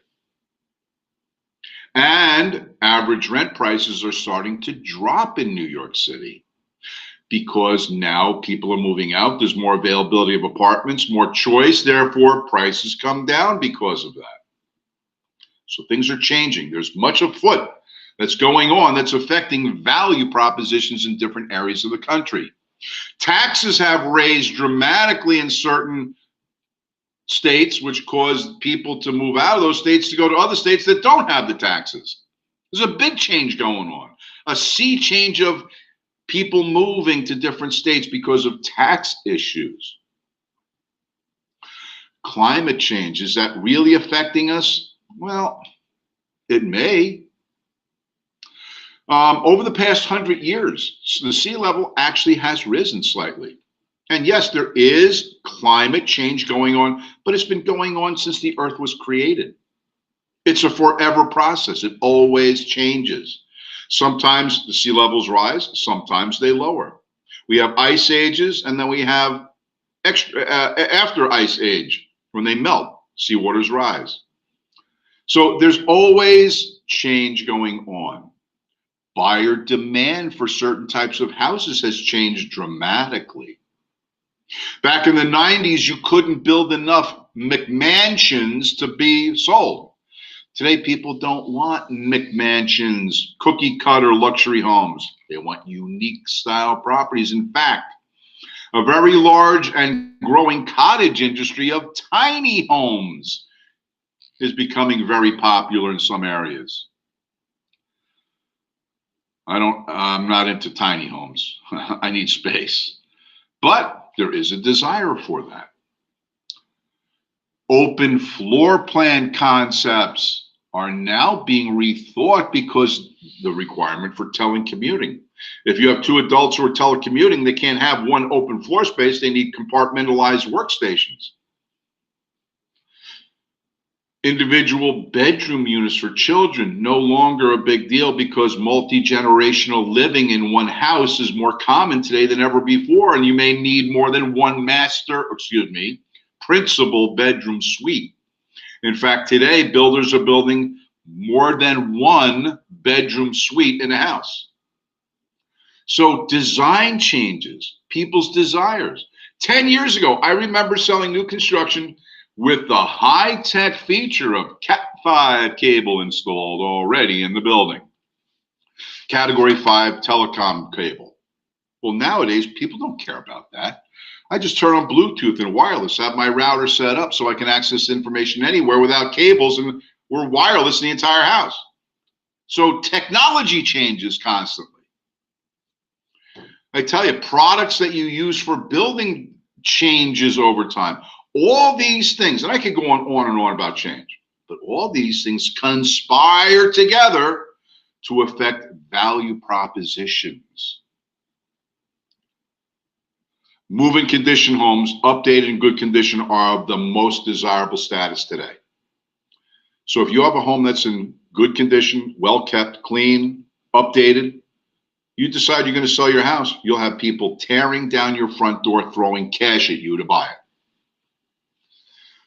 Quite a difference from 2009, when no one would want to buy houses, no matter what the price, because of the crash of 2008. No one was sure what was going to happen. Things change all the time, and because of that, value propositions change.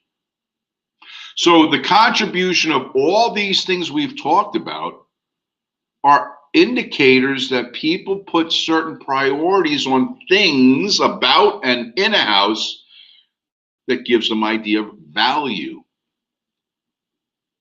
So before I now talk about the 3 approaches to value, did anybody have any questions about what we've talked about as far as principles of value or contributors to value? Anybody? I took that off. Nobody has questions. That's awesome. Wow. Okay. So let me moderate the conversation and we will continue then. The 3 approaches to value. Now, for the next hour, guys, I really do need your attention. This is important that you understand these 3 concepts about how an appraiser approaches a property and assigns value. The first approach is called the sales comparison approach. The appraiser first would want to identify the, quote, subject property. However, before I start that, if any of you ladies out there ever got, let's say, a diamond engagement ring, congratulations, your single life is over. But one of the first things almost everybody told you to do was what? Get it appraised, get an insurance policy. So you take it down to your jeweler's and he chuckles a little bit and you say, what's the matter? He goes, This is a beautiful carat.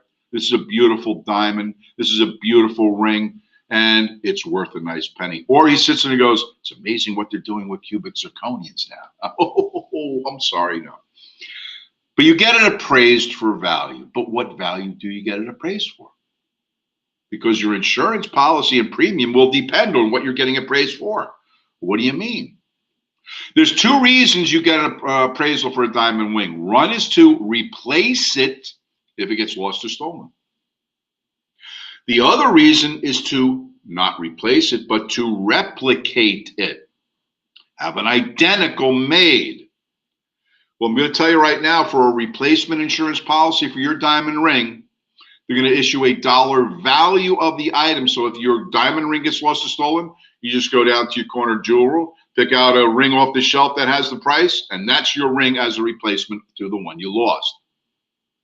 But if you have a replication policy, then the jeweler has to get the same exact stone, cut, clarity, carats, all have to be exactly the same. Has to be in the same type setting as the ring that's being replicated, was lost. Has to have the same mounting, the clasp, has to be designed a certain way. The look of the ring has to be exactly the same. The quality of the metal, the color, everything has to be exactly the same.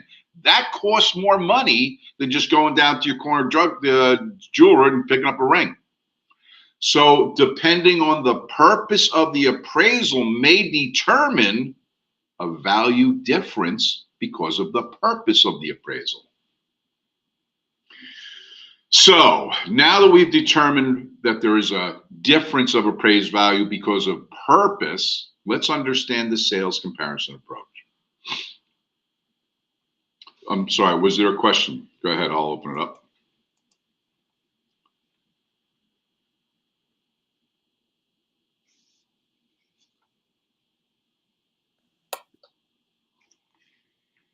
That was error. Oh, I'm sorry, Destiny. Okay, but it looks like other people are typing, so I'm going to hang on. No? I'm confused by that. Shouldn't the value be the same? Michael, actually, no. Think about this, and maybe I don't know what you're into or whatever, but let's take a car.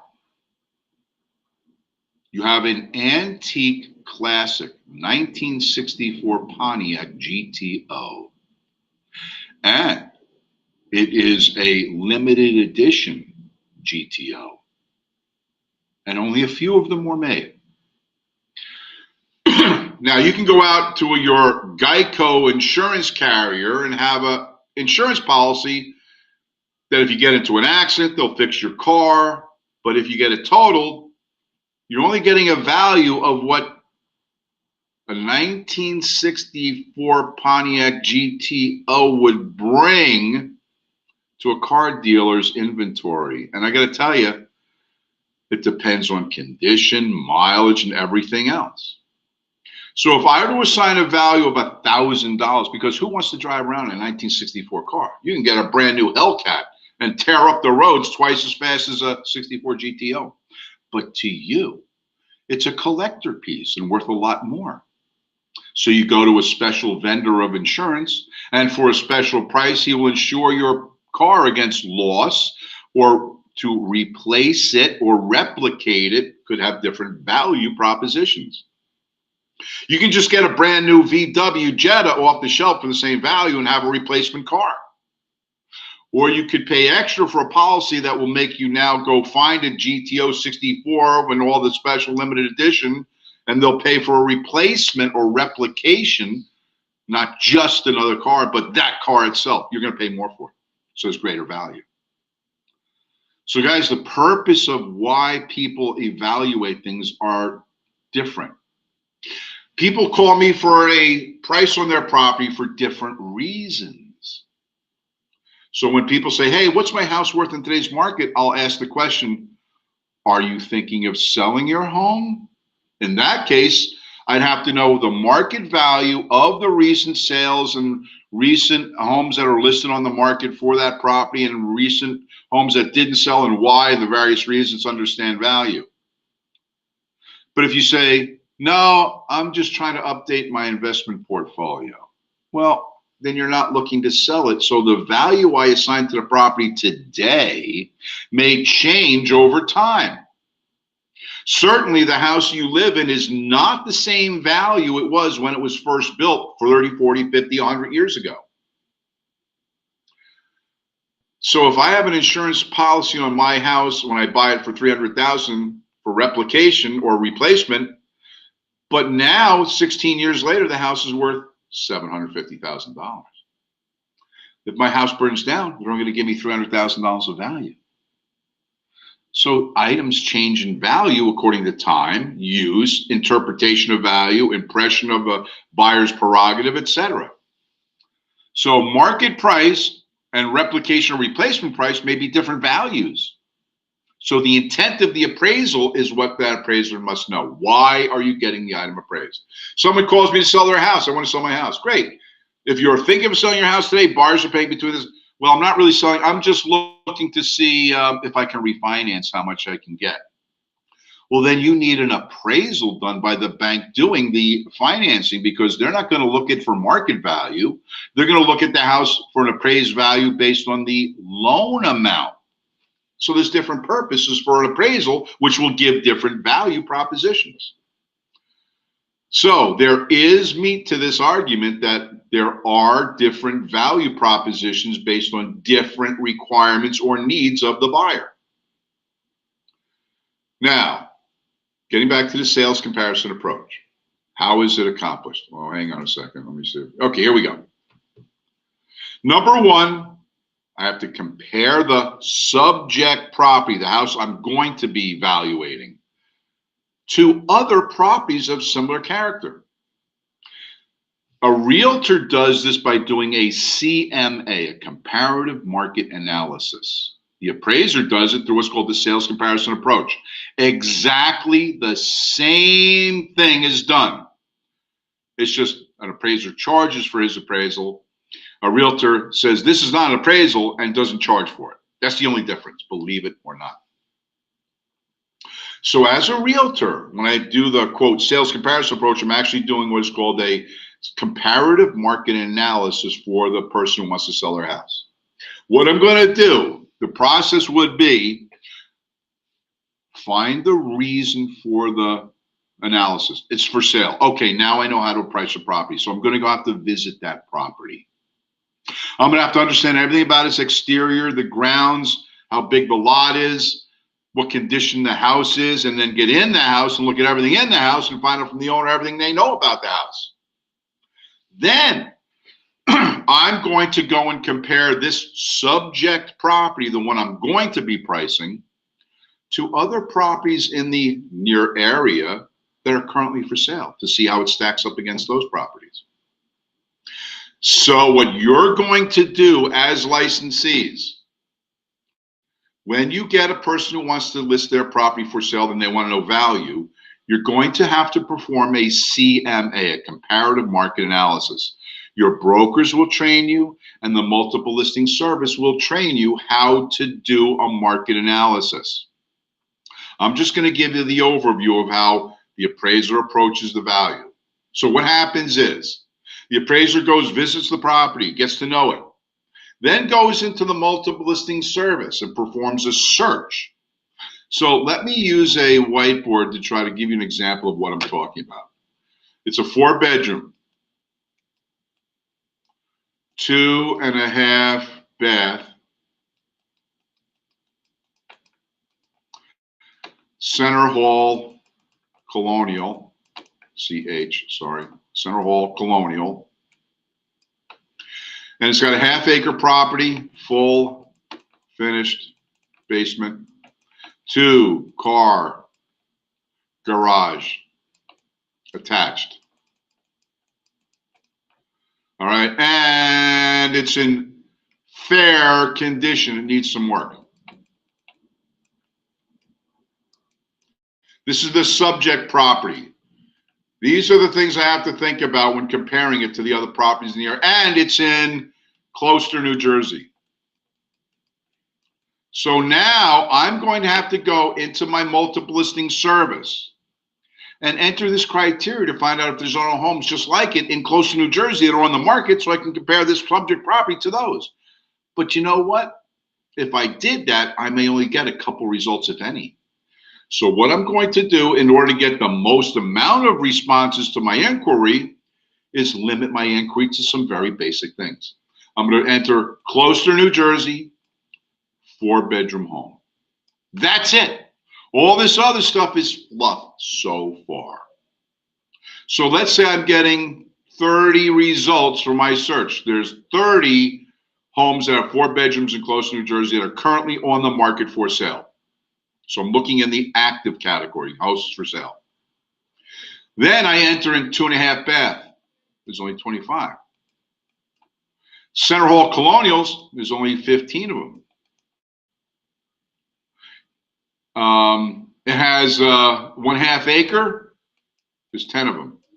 Full finished basement, there's 7. Stop. Anywhere between, let's say, 4 and 8 or 9 is an adequate comparable basis. So now I have 7 properties that meet the criteria in 1, 2, 3, 4, 5 different ways. That's pretty good. And there are now 7 that I'm comparing those to. So now I'm going to go look at each one of those 7 properties and find out how it stacks up against the subject property. I noticed that 3 of them have 2-car garages. So they're more like this property than any's, but the others don't. They have a 1-car or no garage. Therefore, those properties would be rated as inferior. They don't have the same amenities that we do. Therefore, because they're inferior, I know the asking price of the house as it is. So if that house did have the 2-car garage, then we could assume a contributing factor of X amount of dollars and raise the price of the comparable property to bring it to the same condition that this property is in. So now I can infer what that house would sell for if it had that amenity. Therefore, now I'm getting closer to nailing in the value of this property. So I compare all those houses and I see that 4 of them are in fair condition. So they're equal on every aspect, except some of them don't have garages, some of them do, but they're in fair condition. But 3 of them are in superior shape. They've recently done renovations, or the sellers have kept them in excellent condition, always clean, updated, modernized as necessary. Therefore, they may be superior to my subject property, have greater value because they're in good condition, great condition, excellent. Mine's only fair. Therefore, to bring that house in line with my house, I would have to subtract dollars that take away from value to make it look like it's in fair condition. So now I can infer a price on my subject property based on that. And I'm going to do this to every comparable that I'm comparing this subject property to. So when all is said and done, I can tell the seller, based on my analysis of how your house stacks up against all the other homes that are currently on the market for sale, I could recommend that your property should somewhere have a value on the market of $575 to $625. Someplace in that area, 100K, right? Not dollars, but thousands of dollars, okay. How do you feel about that, Mr. Seller? Well, I feel pretty good. The fact that I thought it was going to be more like 600 gives me a really good understanding of how this spreads out now. I'm in the middle somewhere of where those houses are, correct. Therefore, the value I place on the house on average will be somewhere around 600K. So maybe, Mr. Seller, we're on the same page here. We both have the same idea of value, and I've proven it by comparing your house to homes that are currently on the market and the prices they're asking, and then adjusting those prices to be in line with your house to infer what your home should sell for. First of all, does anybody not understand what I'm talking about here or what the principle is I'm trying to convey? Not seeing, oh, there is, okay, I'll wait. Is the sales comparison approach the same as the market data approach?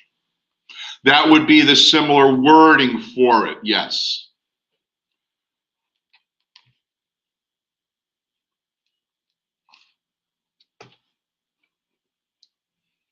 Bruce, another question? No? Jessica, did you have a question? Jessica, you should be just about done by now, right? You've been here almost maybe 2 weeks. I'm not sure, but I'm thinking you may be even close to getting finished. And Priscilla has a question, so we'll wait. What you just did on the whiteboard is illustrating how the sales comparison is done. That's just my explanation of naming the criteria of the subject property, entering it into the multiple listing to draw comparable properties to me, so I can get a basis of several homes I can compare yours to, and then adjusting those prices based on the condition, amenities, etc. Yeah, pretty much. I am. Today's my last day. Congratulations, Natasha. Good for you. Anybody else with a question before I move on?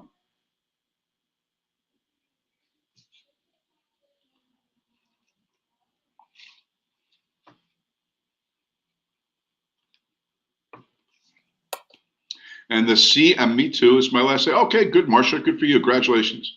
And the CMA is done the same way, but not called an appraisal. That's correct, Jessica. Me as a real estate agent, I would do the same analysis that the appraiser does, but I can't call my report an appraisal, and I can't charge for it. In fact, the CMA is the only thing as a realtor I can give out for free. When a home is in a certain town, is there a base value of what the home would be worth? Base? I'm sorry, Priscilla. Let me try to understand. Is there a base value of what the home would be worth? I'm not sure I understand what you're asking. Are bedrooms and bathrooms more valuable in the house? Yeah, well, more bedrooms would be more value probably, and more bathrooms obviously add value. Today's my last day too. Good, Jenna. Good for you. Congratulations. Can't understand figure 16.1. We're not at 16.1, but that would be a layout of the comparable properties as I discussed. So why don't we actually do that? Let me just moderate the conversation. Because figure 16.1 is a visual of the sales comparison approach. So you see where it says subject property. That's the one you're going to be pricing. And it has comments about the things on the subject property. Then there's 3 comparable properties next to it, and their asking price. Well, it looks like they're giving sales prices. I'm just in the first category, the asking price. So what I've done then is compared your property to these others, and then gone and checked each amenity against each other. If the property is in poorer condition, I use the term inferior. Then you add dollars to bring it to a position that's equal to the subject property. If the property is in a better condition or superior, then you subtract dollars to bring it back into the realm of where the subject property is. And then you can infer by adjusting those prices per contributing factor what the actual price of your home is as compared to those homes. So it's an actual visual of the sales comparison approach. Tyra, your list. Okay, so thanks. And yes, I'm almost done. It's been difficult getting all my chapters in with you. But you can always use the other instructors. Well, Jessica, here's what. If tomorrow is your last day, then remember, because of an emergency, you can not have to attend all your class hours. If it's an emergency, you can miss up to 2 full days. If it's an emergency, but since it is an emergency, you can miss 1 day. You can qualify to take the exam, Jessica. And since Noelle or Lauren will be on at noon, they'll help you understand the process. But that doesn't mean everybody only has to do 80%. This is in case there's an emergency, you have to miss a class. You're in childbirth, you're not making it to class that day. That's an emergency. But normally you're required to attend all 21 chapters. But I don't want to get into that conversation. All right, let me open it up again, see what other comments are out there.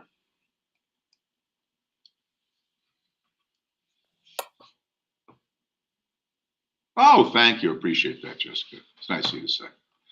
I'm done today too. Good, Joanna. Will you see me Friday for a review? Good. It's worth the review coming, by the way. It's worth coming. Anybody else before we move on? Because it is already 11:30 and we still have 2 other full chapters to get through today.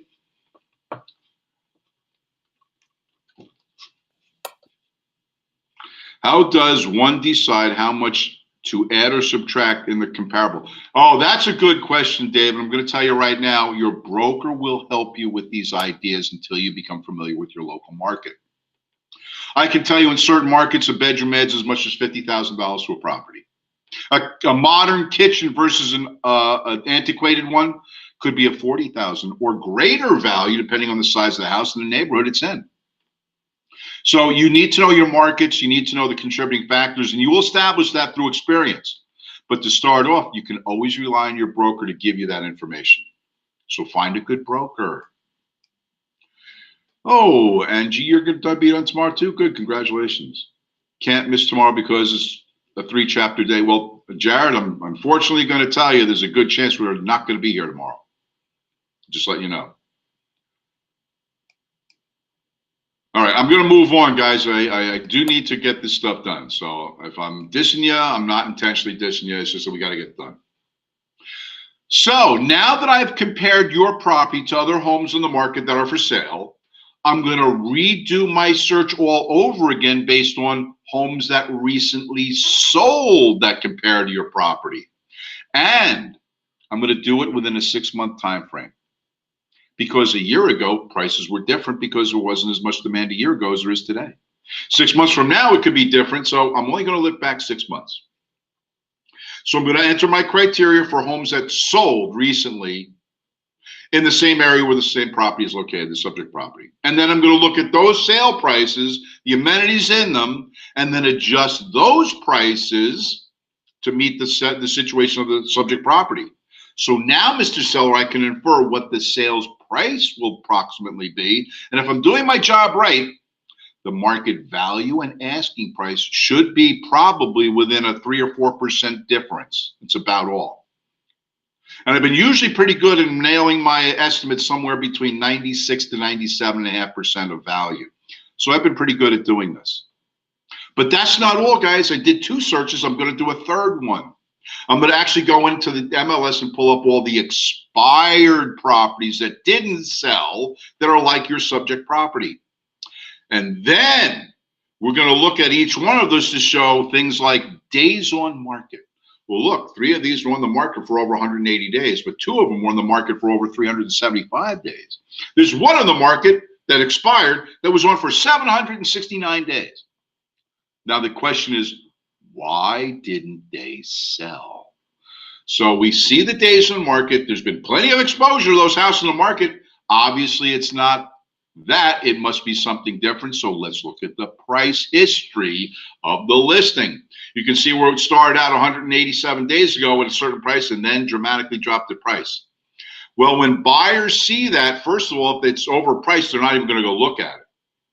Then as that price starts coming down, the buyers are going to see there's something about that house nobody likes, and that's why they're reducing prices. There's got to be something wrong with it. And then they don't go back and look at it. So there's different techniques your broker can teach you to overcome these issues. But it's a well-worn house on the market before anybody even saw it. And it expired because the pricing wasn't right. So then I put all this together in a report, and I go to the seller, and I say, now, Mr. Seller, you can see where I've compared your homes to other properties in the neighborhood, et cetera, that, you know, just like yours and adjusted for prices. My question is this. In 6 months' time from today, which column do you want to be in? Do you want to be in the still for sale column? Do you want to be in the expired column and it didn't sell? Or do you want to be in the sold column? They want to be in the sold column. So, Mr. Seller, that's where we have to price your house so it sells in today's market. The appraiser does the same thing, but he's not talking to the client. He's just doing his job and then selling his report to them when he turns it over to him and he gets his check for signing for giving the appraisal. Me as a realtor, I'm sitting down with the CMA and discussing why the prices are the way they are. What's the influence about how they're sold? Why didn't homes sell, et cetera, et cetera. So my conversation with the seller is much different than an appraiser. Appraiser says, here's your report, where's my check? Mine is, let's sit down and discuss this report so you can understand what I did and what it means. So a sales comparison approach by an appraiser is the same as a CMA, comparative market analysis, done by a real estate agent. We don't charge for ours. We must call we'll say in the body of the text, this is not an appraisal, but an appraiser can submit his report and get paid for it. So that's the first way that an appraiser assumes or looks at value. Was there any follow-up questions to the sales comparison approach before I move on?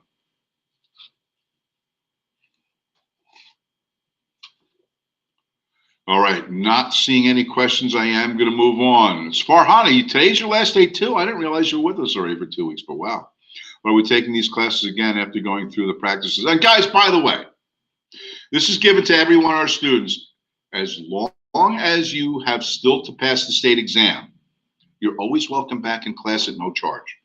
You're always allowed to audit any class until you pass the state exam. And then once you do, I don't want to see you back. I want you out there selling houses and stuff.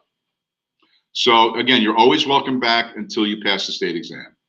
All right, so the sales comparison approach. Number 2, the second way an appraiser values property is through the cost approach. Now, the cost approach is designed for unique style properties, something that you can't do a sales comparison on. It's not like any other property, it's unique. And I can't value the property because it generates income, which could be used as a function of determining its value. That's the third approach, the income approach. We're going to talk about that in a few minutes. But the cost approach is when there's a very unique style property that needs to be valued. So let's say someone calls me and says, hey, Tim, we got a property for sale. We'd like to come over and take a look at it. Tell us what it's worth. Okay, great. Where's the property located? Get the address, look it up in the index. And what I do, I just found out, what? It's a church? Now it's going to be tough, because how am I going to compare a church with 7 or 8 other churches that sold in the same area within the past 6 months? I'm not going to be able to do a sales comparison approach. And because it's nonprofit, it doesn't declare income. So I can't use income as a function of determining its value. Therefore, I have to use something called the cost approach, where I would have to look at the property in a holistic view. Everything together adds value to the property. However, I have to now understand that because it's so unique and I can't compare it to other properties and there's no income to generate, then I have to now break it down to component parts. So I have to look at the property, take an inventory of everything on this property, all the materials that were used, and determine how much quantity of material was used. What the labor bills must have been at the time it was constructed, determine what it cost to build. But then I have to do the same thing all over again, inferring today's pricing. Well, if all that material cost that at 30 years ago, then that material, if we could get the same material, will cost a lot more today. Labor bills from 30 years ago are going to be a lot less than they are today. So I have to determine what the labor in today's value would be. This is where you may have to work hand in hand with a builder who can break down a building in component parts, determine all its materials, all its labor bills, et cetera, et cetera. And I'm not just talking like bricks. I'm talking about insulation, electrical wiring, plumbing, design features, truss works, all kinds of things. It's not an easy job. But what I would do then first is look at the property, get an idea of it, then look at your tax bill. Find out what the value assigned for the improvement and the value assigned to the land is, and then back out the land value. Why? Because I'm not going to rebuild the land. The land's value is the value it is today. So now I know what component part of today's value is the current land value that's separated from the improved value.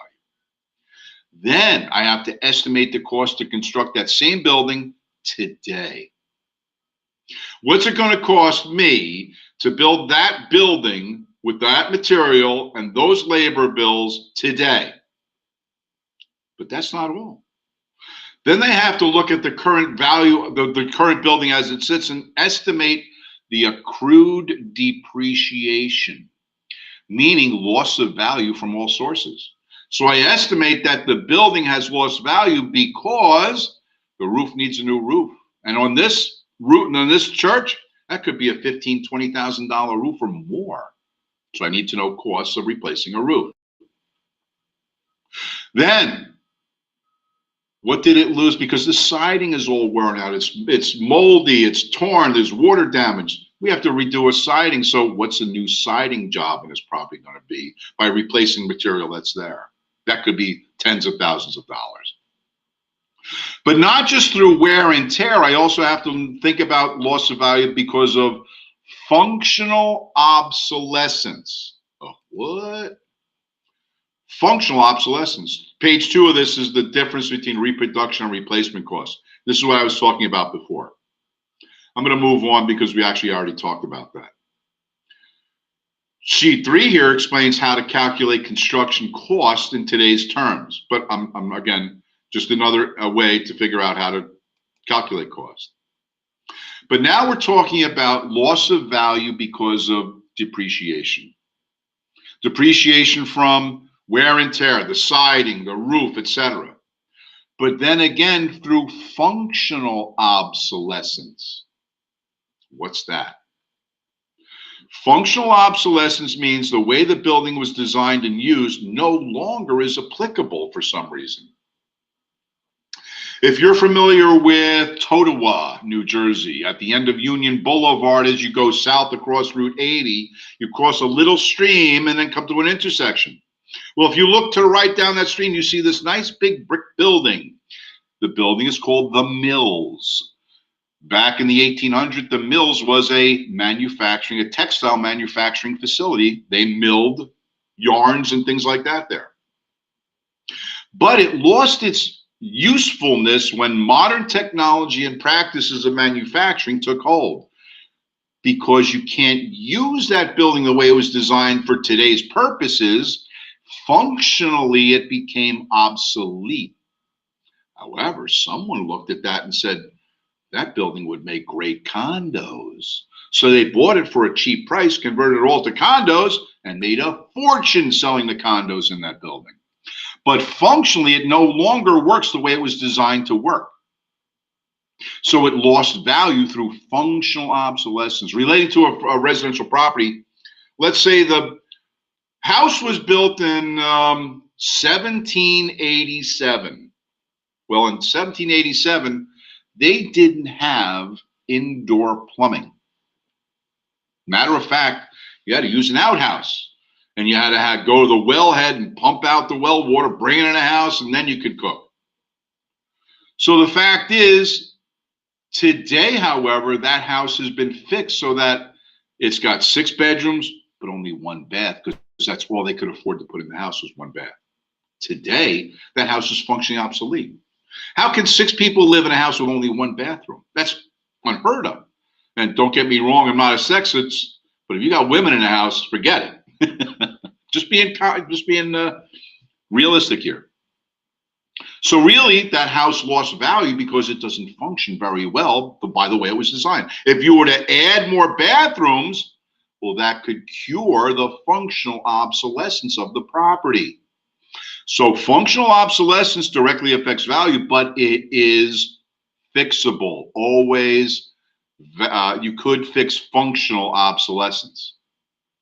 But that's only one part of loss of value. It's composed to the physical deterioration, loss of value through wear and tear. Then there's something called external obsolescence. Something that happened outside of the property's borders that directly affect the value of this property. And external obsolescence is always incurable. You can't fix something that's not on the property. I had a house in West Milford for sale, very unique style house. However, since the person bought that house 30 years previously, things changed. In West Milford, The Highlands Commission Preservation and Planning Act was incorporated in 2004, which said if you haven't subdivided any land in the town, you can no longer subdivide it and sell it to create new housing. So at a point, they said no more development of new construction in the town, which means those existing homes that are there will shoulder an ever-increasing tax burden because there's no new properties being developed that can share in the tax burden. So that's an incurable situation, an external factor, off-site property, that now affects the value of this property because your taxes are climbing crazily. Another thing happened in West Milford, and that is in the late 1990s, 10 years after this guy buys his property, a new development goes up behind his property of similar values but different style houses. Well, people know that new construction is much more valuable than resale. They flock to new construction, which lowers the existing property's value. So, Mr. Seller, by looking at your property and explaining the physical wear and tear, the physical deterioration, the functional obsolescence I may have noted on a certain thing or two about your property, and explaining external obsolescence, loss of value because of raises in tax and competing prices, I come up with a value of X. But then I have to add in the land value to give a current value of what the property actually would sell for. This is not a beginner's practice. This is a very experienced agent's practice to be able to do this, if at all you could do it. If you come across a very unique style property, the first resource you're going to go to is your broker, because he's going to have the resources to find out how to value the property. But if you think you can do a cost approach to value, I'm going to tell you right now, no, you can't. This is a very complex way to value property. So when you're out there and someone says has a unique building, get your broker to come with you, because he's going to find ways to value the properties for resale purposes. So those are two ways in which to value property for the appraiser. The third one we're going to start, it's going to take us more time than we have, but we'll start the income approach to value. But before I do, does anybody have any question about the cost approach to valuation? Does the age of the home depreciate the value even if the home has been updated? Not necessarily, Priscilla. The reason I say that is because there are some people who love older architecture and they desire it because it's got character, warmth, and charm. Today's construction is very cold and uncaring. It doesn't matter. So some people seek out those older architectural details and put value in those things. So value is a personal thing as well, isn't it? Some people think it's worth it. Some people think it's not. So it's a personal view of value. I hope I answered your question. I'm not sure if I did. Nobody else has a question? All right, let me proceed with the income approach. We'll start and see how far we get. So now the income approach to value, where the property being valuated produces income as a function of its existence. I'm valuing an office park. Well, then I can use the income it generates to help me understand what the value of the property is. I'm sorry, I may have missed a comment or two. Cost approach 2 and 4. Not sure what you're looking for, Ivan or Yvonne, or if that's even a question, but I do need to move on. So now I'm going to be analyzing value based on the income a property produces. But before I can do that, I need to know which income I'm going to be using to value the property. So if you've never done investment property analysis or anything like that, first of all, let me start off by saying this. You have to understand and know how to read things called operating statements. Operating statements are the monthly report an investment property generates, listing the income it generates as well as the monthly expenses it generates. So by determining gross available income less vacancy rates to determine gross effective value or income, then subtracting monthly expenses to determine the net annual or the net monthly income, I can determine what the income is on the building. So again, I'm using terms that may be foreign to you, but if you turn to page 283 in your 14th edition hardcover textbook, you'll find it exactly what I'm talking about, the income capitalization approach to value, and it shows what I call an operating statement, an income and expense report for the building for the year. So to use the income for the building to generate value, I'm looking for the yearly net operating income. So again, if you would walk with me through this diagram 16.3. Up top, it shows the residential gross annual income of $60,000 from the building. That's based on market rent of 100% capacity. But it also has another source of income from vending machines and payphones. Together, after subtracting for a vacancy rate, gives me something called the effective gross income, what I can plan on as a monthly or yearly income from the building after vacancy rates. Then, even if you have zero vacancy rate, you always account for a small one. Then, the yearly expenses, real estate taxes, insurance costs, heat, maintenance, utilities, repairs, decorating, replacement of equipment, legal and accounting costs, advertising costs, the management. Oh yeah, I get paid too for managing the building. Yeah, don't forget that.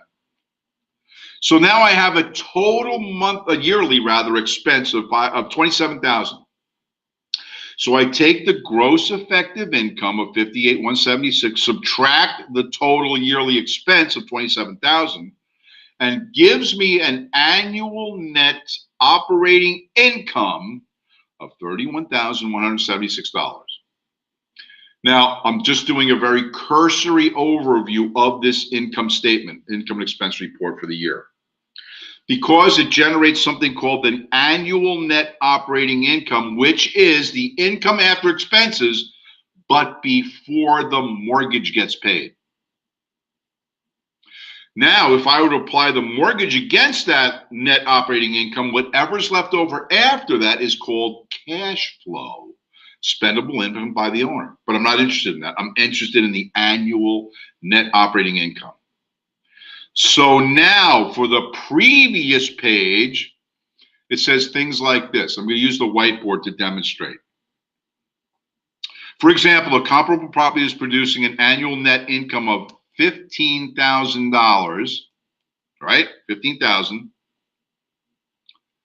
That's the income, the annual net operating income. And it's sold for $187,000.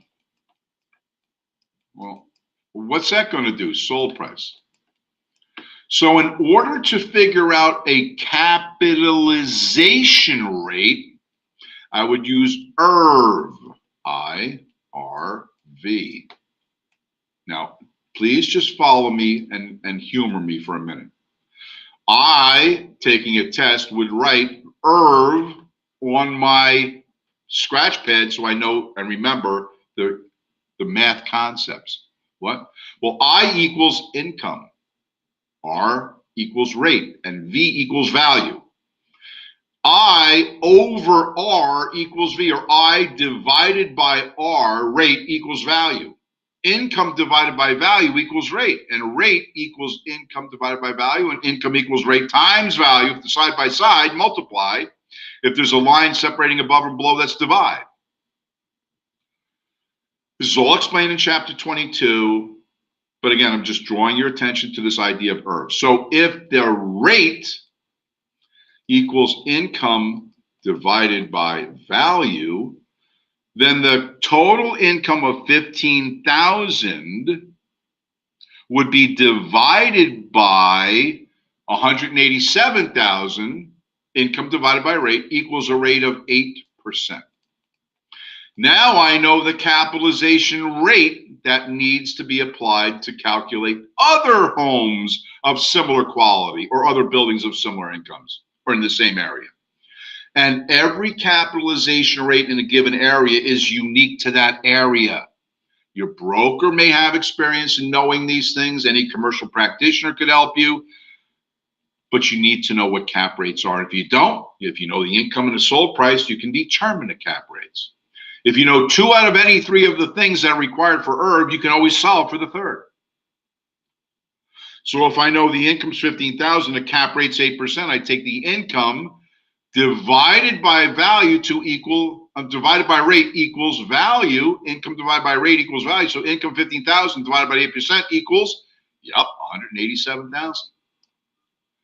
Now, I'm going through this rather quickly, but very succinctly to give you the idea that this is very important to understand to take a test. After that, you're probably never going to value a property for income unless you're in the commercial business. But again, you have to understand to pass the test. Now, before I move on, how many people got lost and don't know where the hell we are, what we're talking about? Or are we still all on the same page? Me. Thanks for being honest, Michelle. I appreciate that. I am going to redo this after our lunch break. But I want to introduce these topics just to give you an idea of the income approach and possible complexity of it. It's not an easy thing to do. So once again, I'm going to write this up here. This is where we're going to break for lunch. IRV, I-R-V. I always draw a circle around it like this because I equals income. R equals rate. And V equals value, sale price. And the equations are, if an I is over R, that means income divided by rate equals value. And then income divided by value, that's a divided by value, equals rate. And rate, since they're side by side, times value equals income. If you know 2 out of the 3, you can always solve for the third. So these are 3 equations that the investors are always thinking about. Went from 0 to 100 real quickly, right? I know people are befuddled and a little behind the corner here, but once again, when valuing property for income, you're going to use IRV, income rate and value calculations.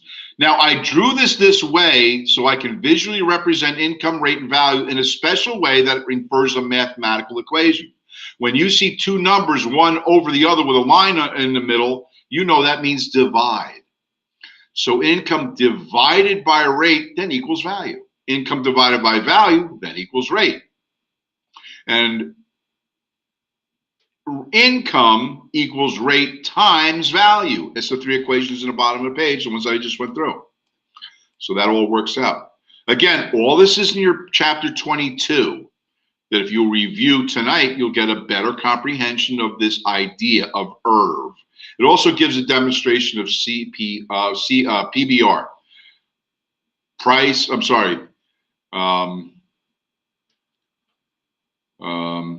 PBR, price, base, and rate, or PBR, price, base, and rate. And it gives us similar equations. But anyway, just an introductory of the concepts of what we're going to be explaining after lunch. I just wanted to introduce this. If you want to during lunch and you got some time, just go to chapter 22 in your book. And on a practical basis, chapter 22 is, hang on, and where it is specifically is on page, starts on the bottom of page 375 for IRV. And then goes on to 376 and gives you some examples of how IRV is used. And we're going to be discussing this when we're done with our lunch break at 1. This equation to get the income approach to value, This is how I would use the information to form the equations. Yes. So this is what's going to happen. After lunch at 1 o'clock, we come back. I'm going to go through this again, and we're going to explain the income approach. Then we got 2 more chapters to go through. But in the time being, I'll leave the conversation open, and I will step away because it is noontime. It's time for our lunch break. And Noelle or Lauren will come in the next minute or so and answer your admin questions and hopefully have an update about what's going to happen tomorrow. So again, I'll be back at 1, and before the end of the day, if nothing's resolved, we'll come to some game plan about tomorrow. So I'll see you at 1.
Hi guys. Hi guys. Happy snow day eve. I mean, it's gonna snow, but we're still gonna have class. Go ahead. I'm just waiting for a couple more people to get on. So to elaborate on what you said, Miss Cora is gonna do class tomorrow because she's gonna do it from home. But listen, guys, so there will be class. It's virtual, there will be class, okay? Yes, there will be class. Maybe Mr. Tim might not do it because he lives far out and we don't want him to travel in the snow. We love our Mr. Tim and we want to keep him safe and sound, okay? However, just take note that if Miss Cora has a power outage, there is nothing that we can do about it. I'm only saying that because I always have power outages when we get snowstorms. I live in Midland Park, and for some reason, they set us up wrong. But so just know that if something goes down in the middle of class, that there's nothing that you nor I, as regular non-PSENG people, can do about it.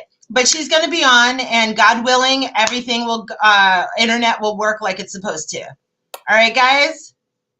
Bye.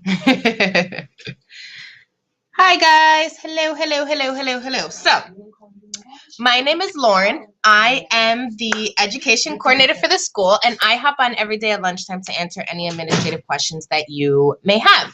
So, just to, review what Noelle just went over in case anybody wasn't in front of the screen. Yes, there will be class tomorrow. If Tim can't get in, if Mr. Jensen cannot get into the school, then we do have Miss Cora lined up as a substitute. She will be teaching class from home. So class is not canceled tomorrow. Now, if Miss Cora does have a power outage, just like Noelle says, there is nothing that we can do. Hopefully she doesn't. Again, Noelle says she loses power. I don't. So hopefully Miss Cora, doesn't have that issue. So class is not canceled tomorrow. Class is not canceled tonight. We are on schedule. If anything were to come up you guys will be notified ahead of time. But everything is on schedule. Tonight is class. There's class tonight, and there is class tomorrow. Okay, so I am going to start with the questions. Ooh, you know what? I can't understand. I am going to do the question and answer thing. So, Section 8.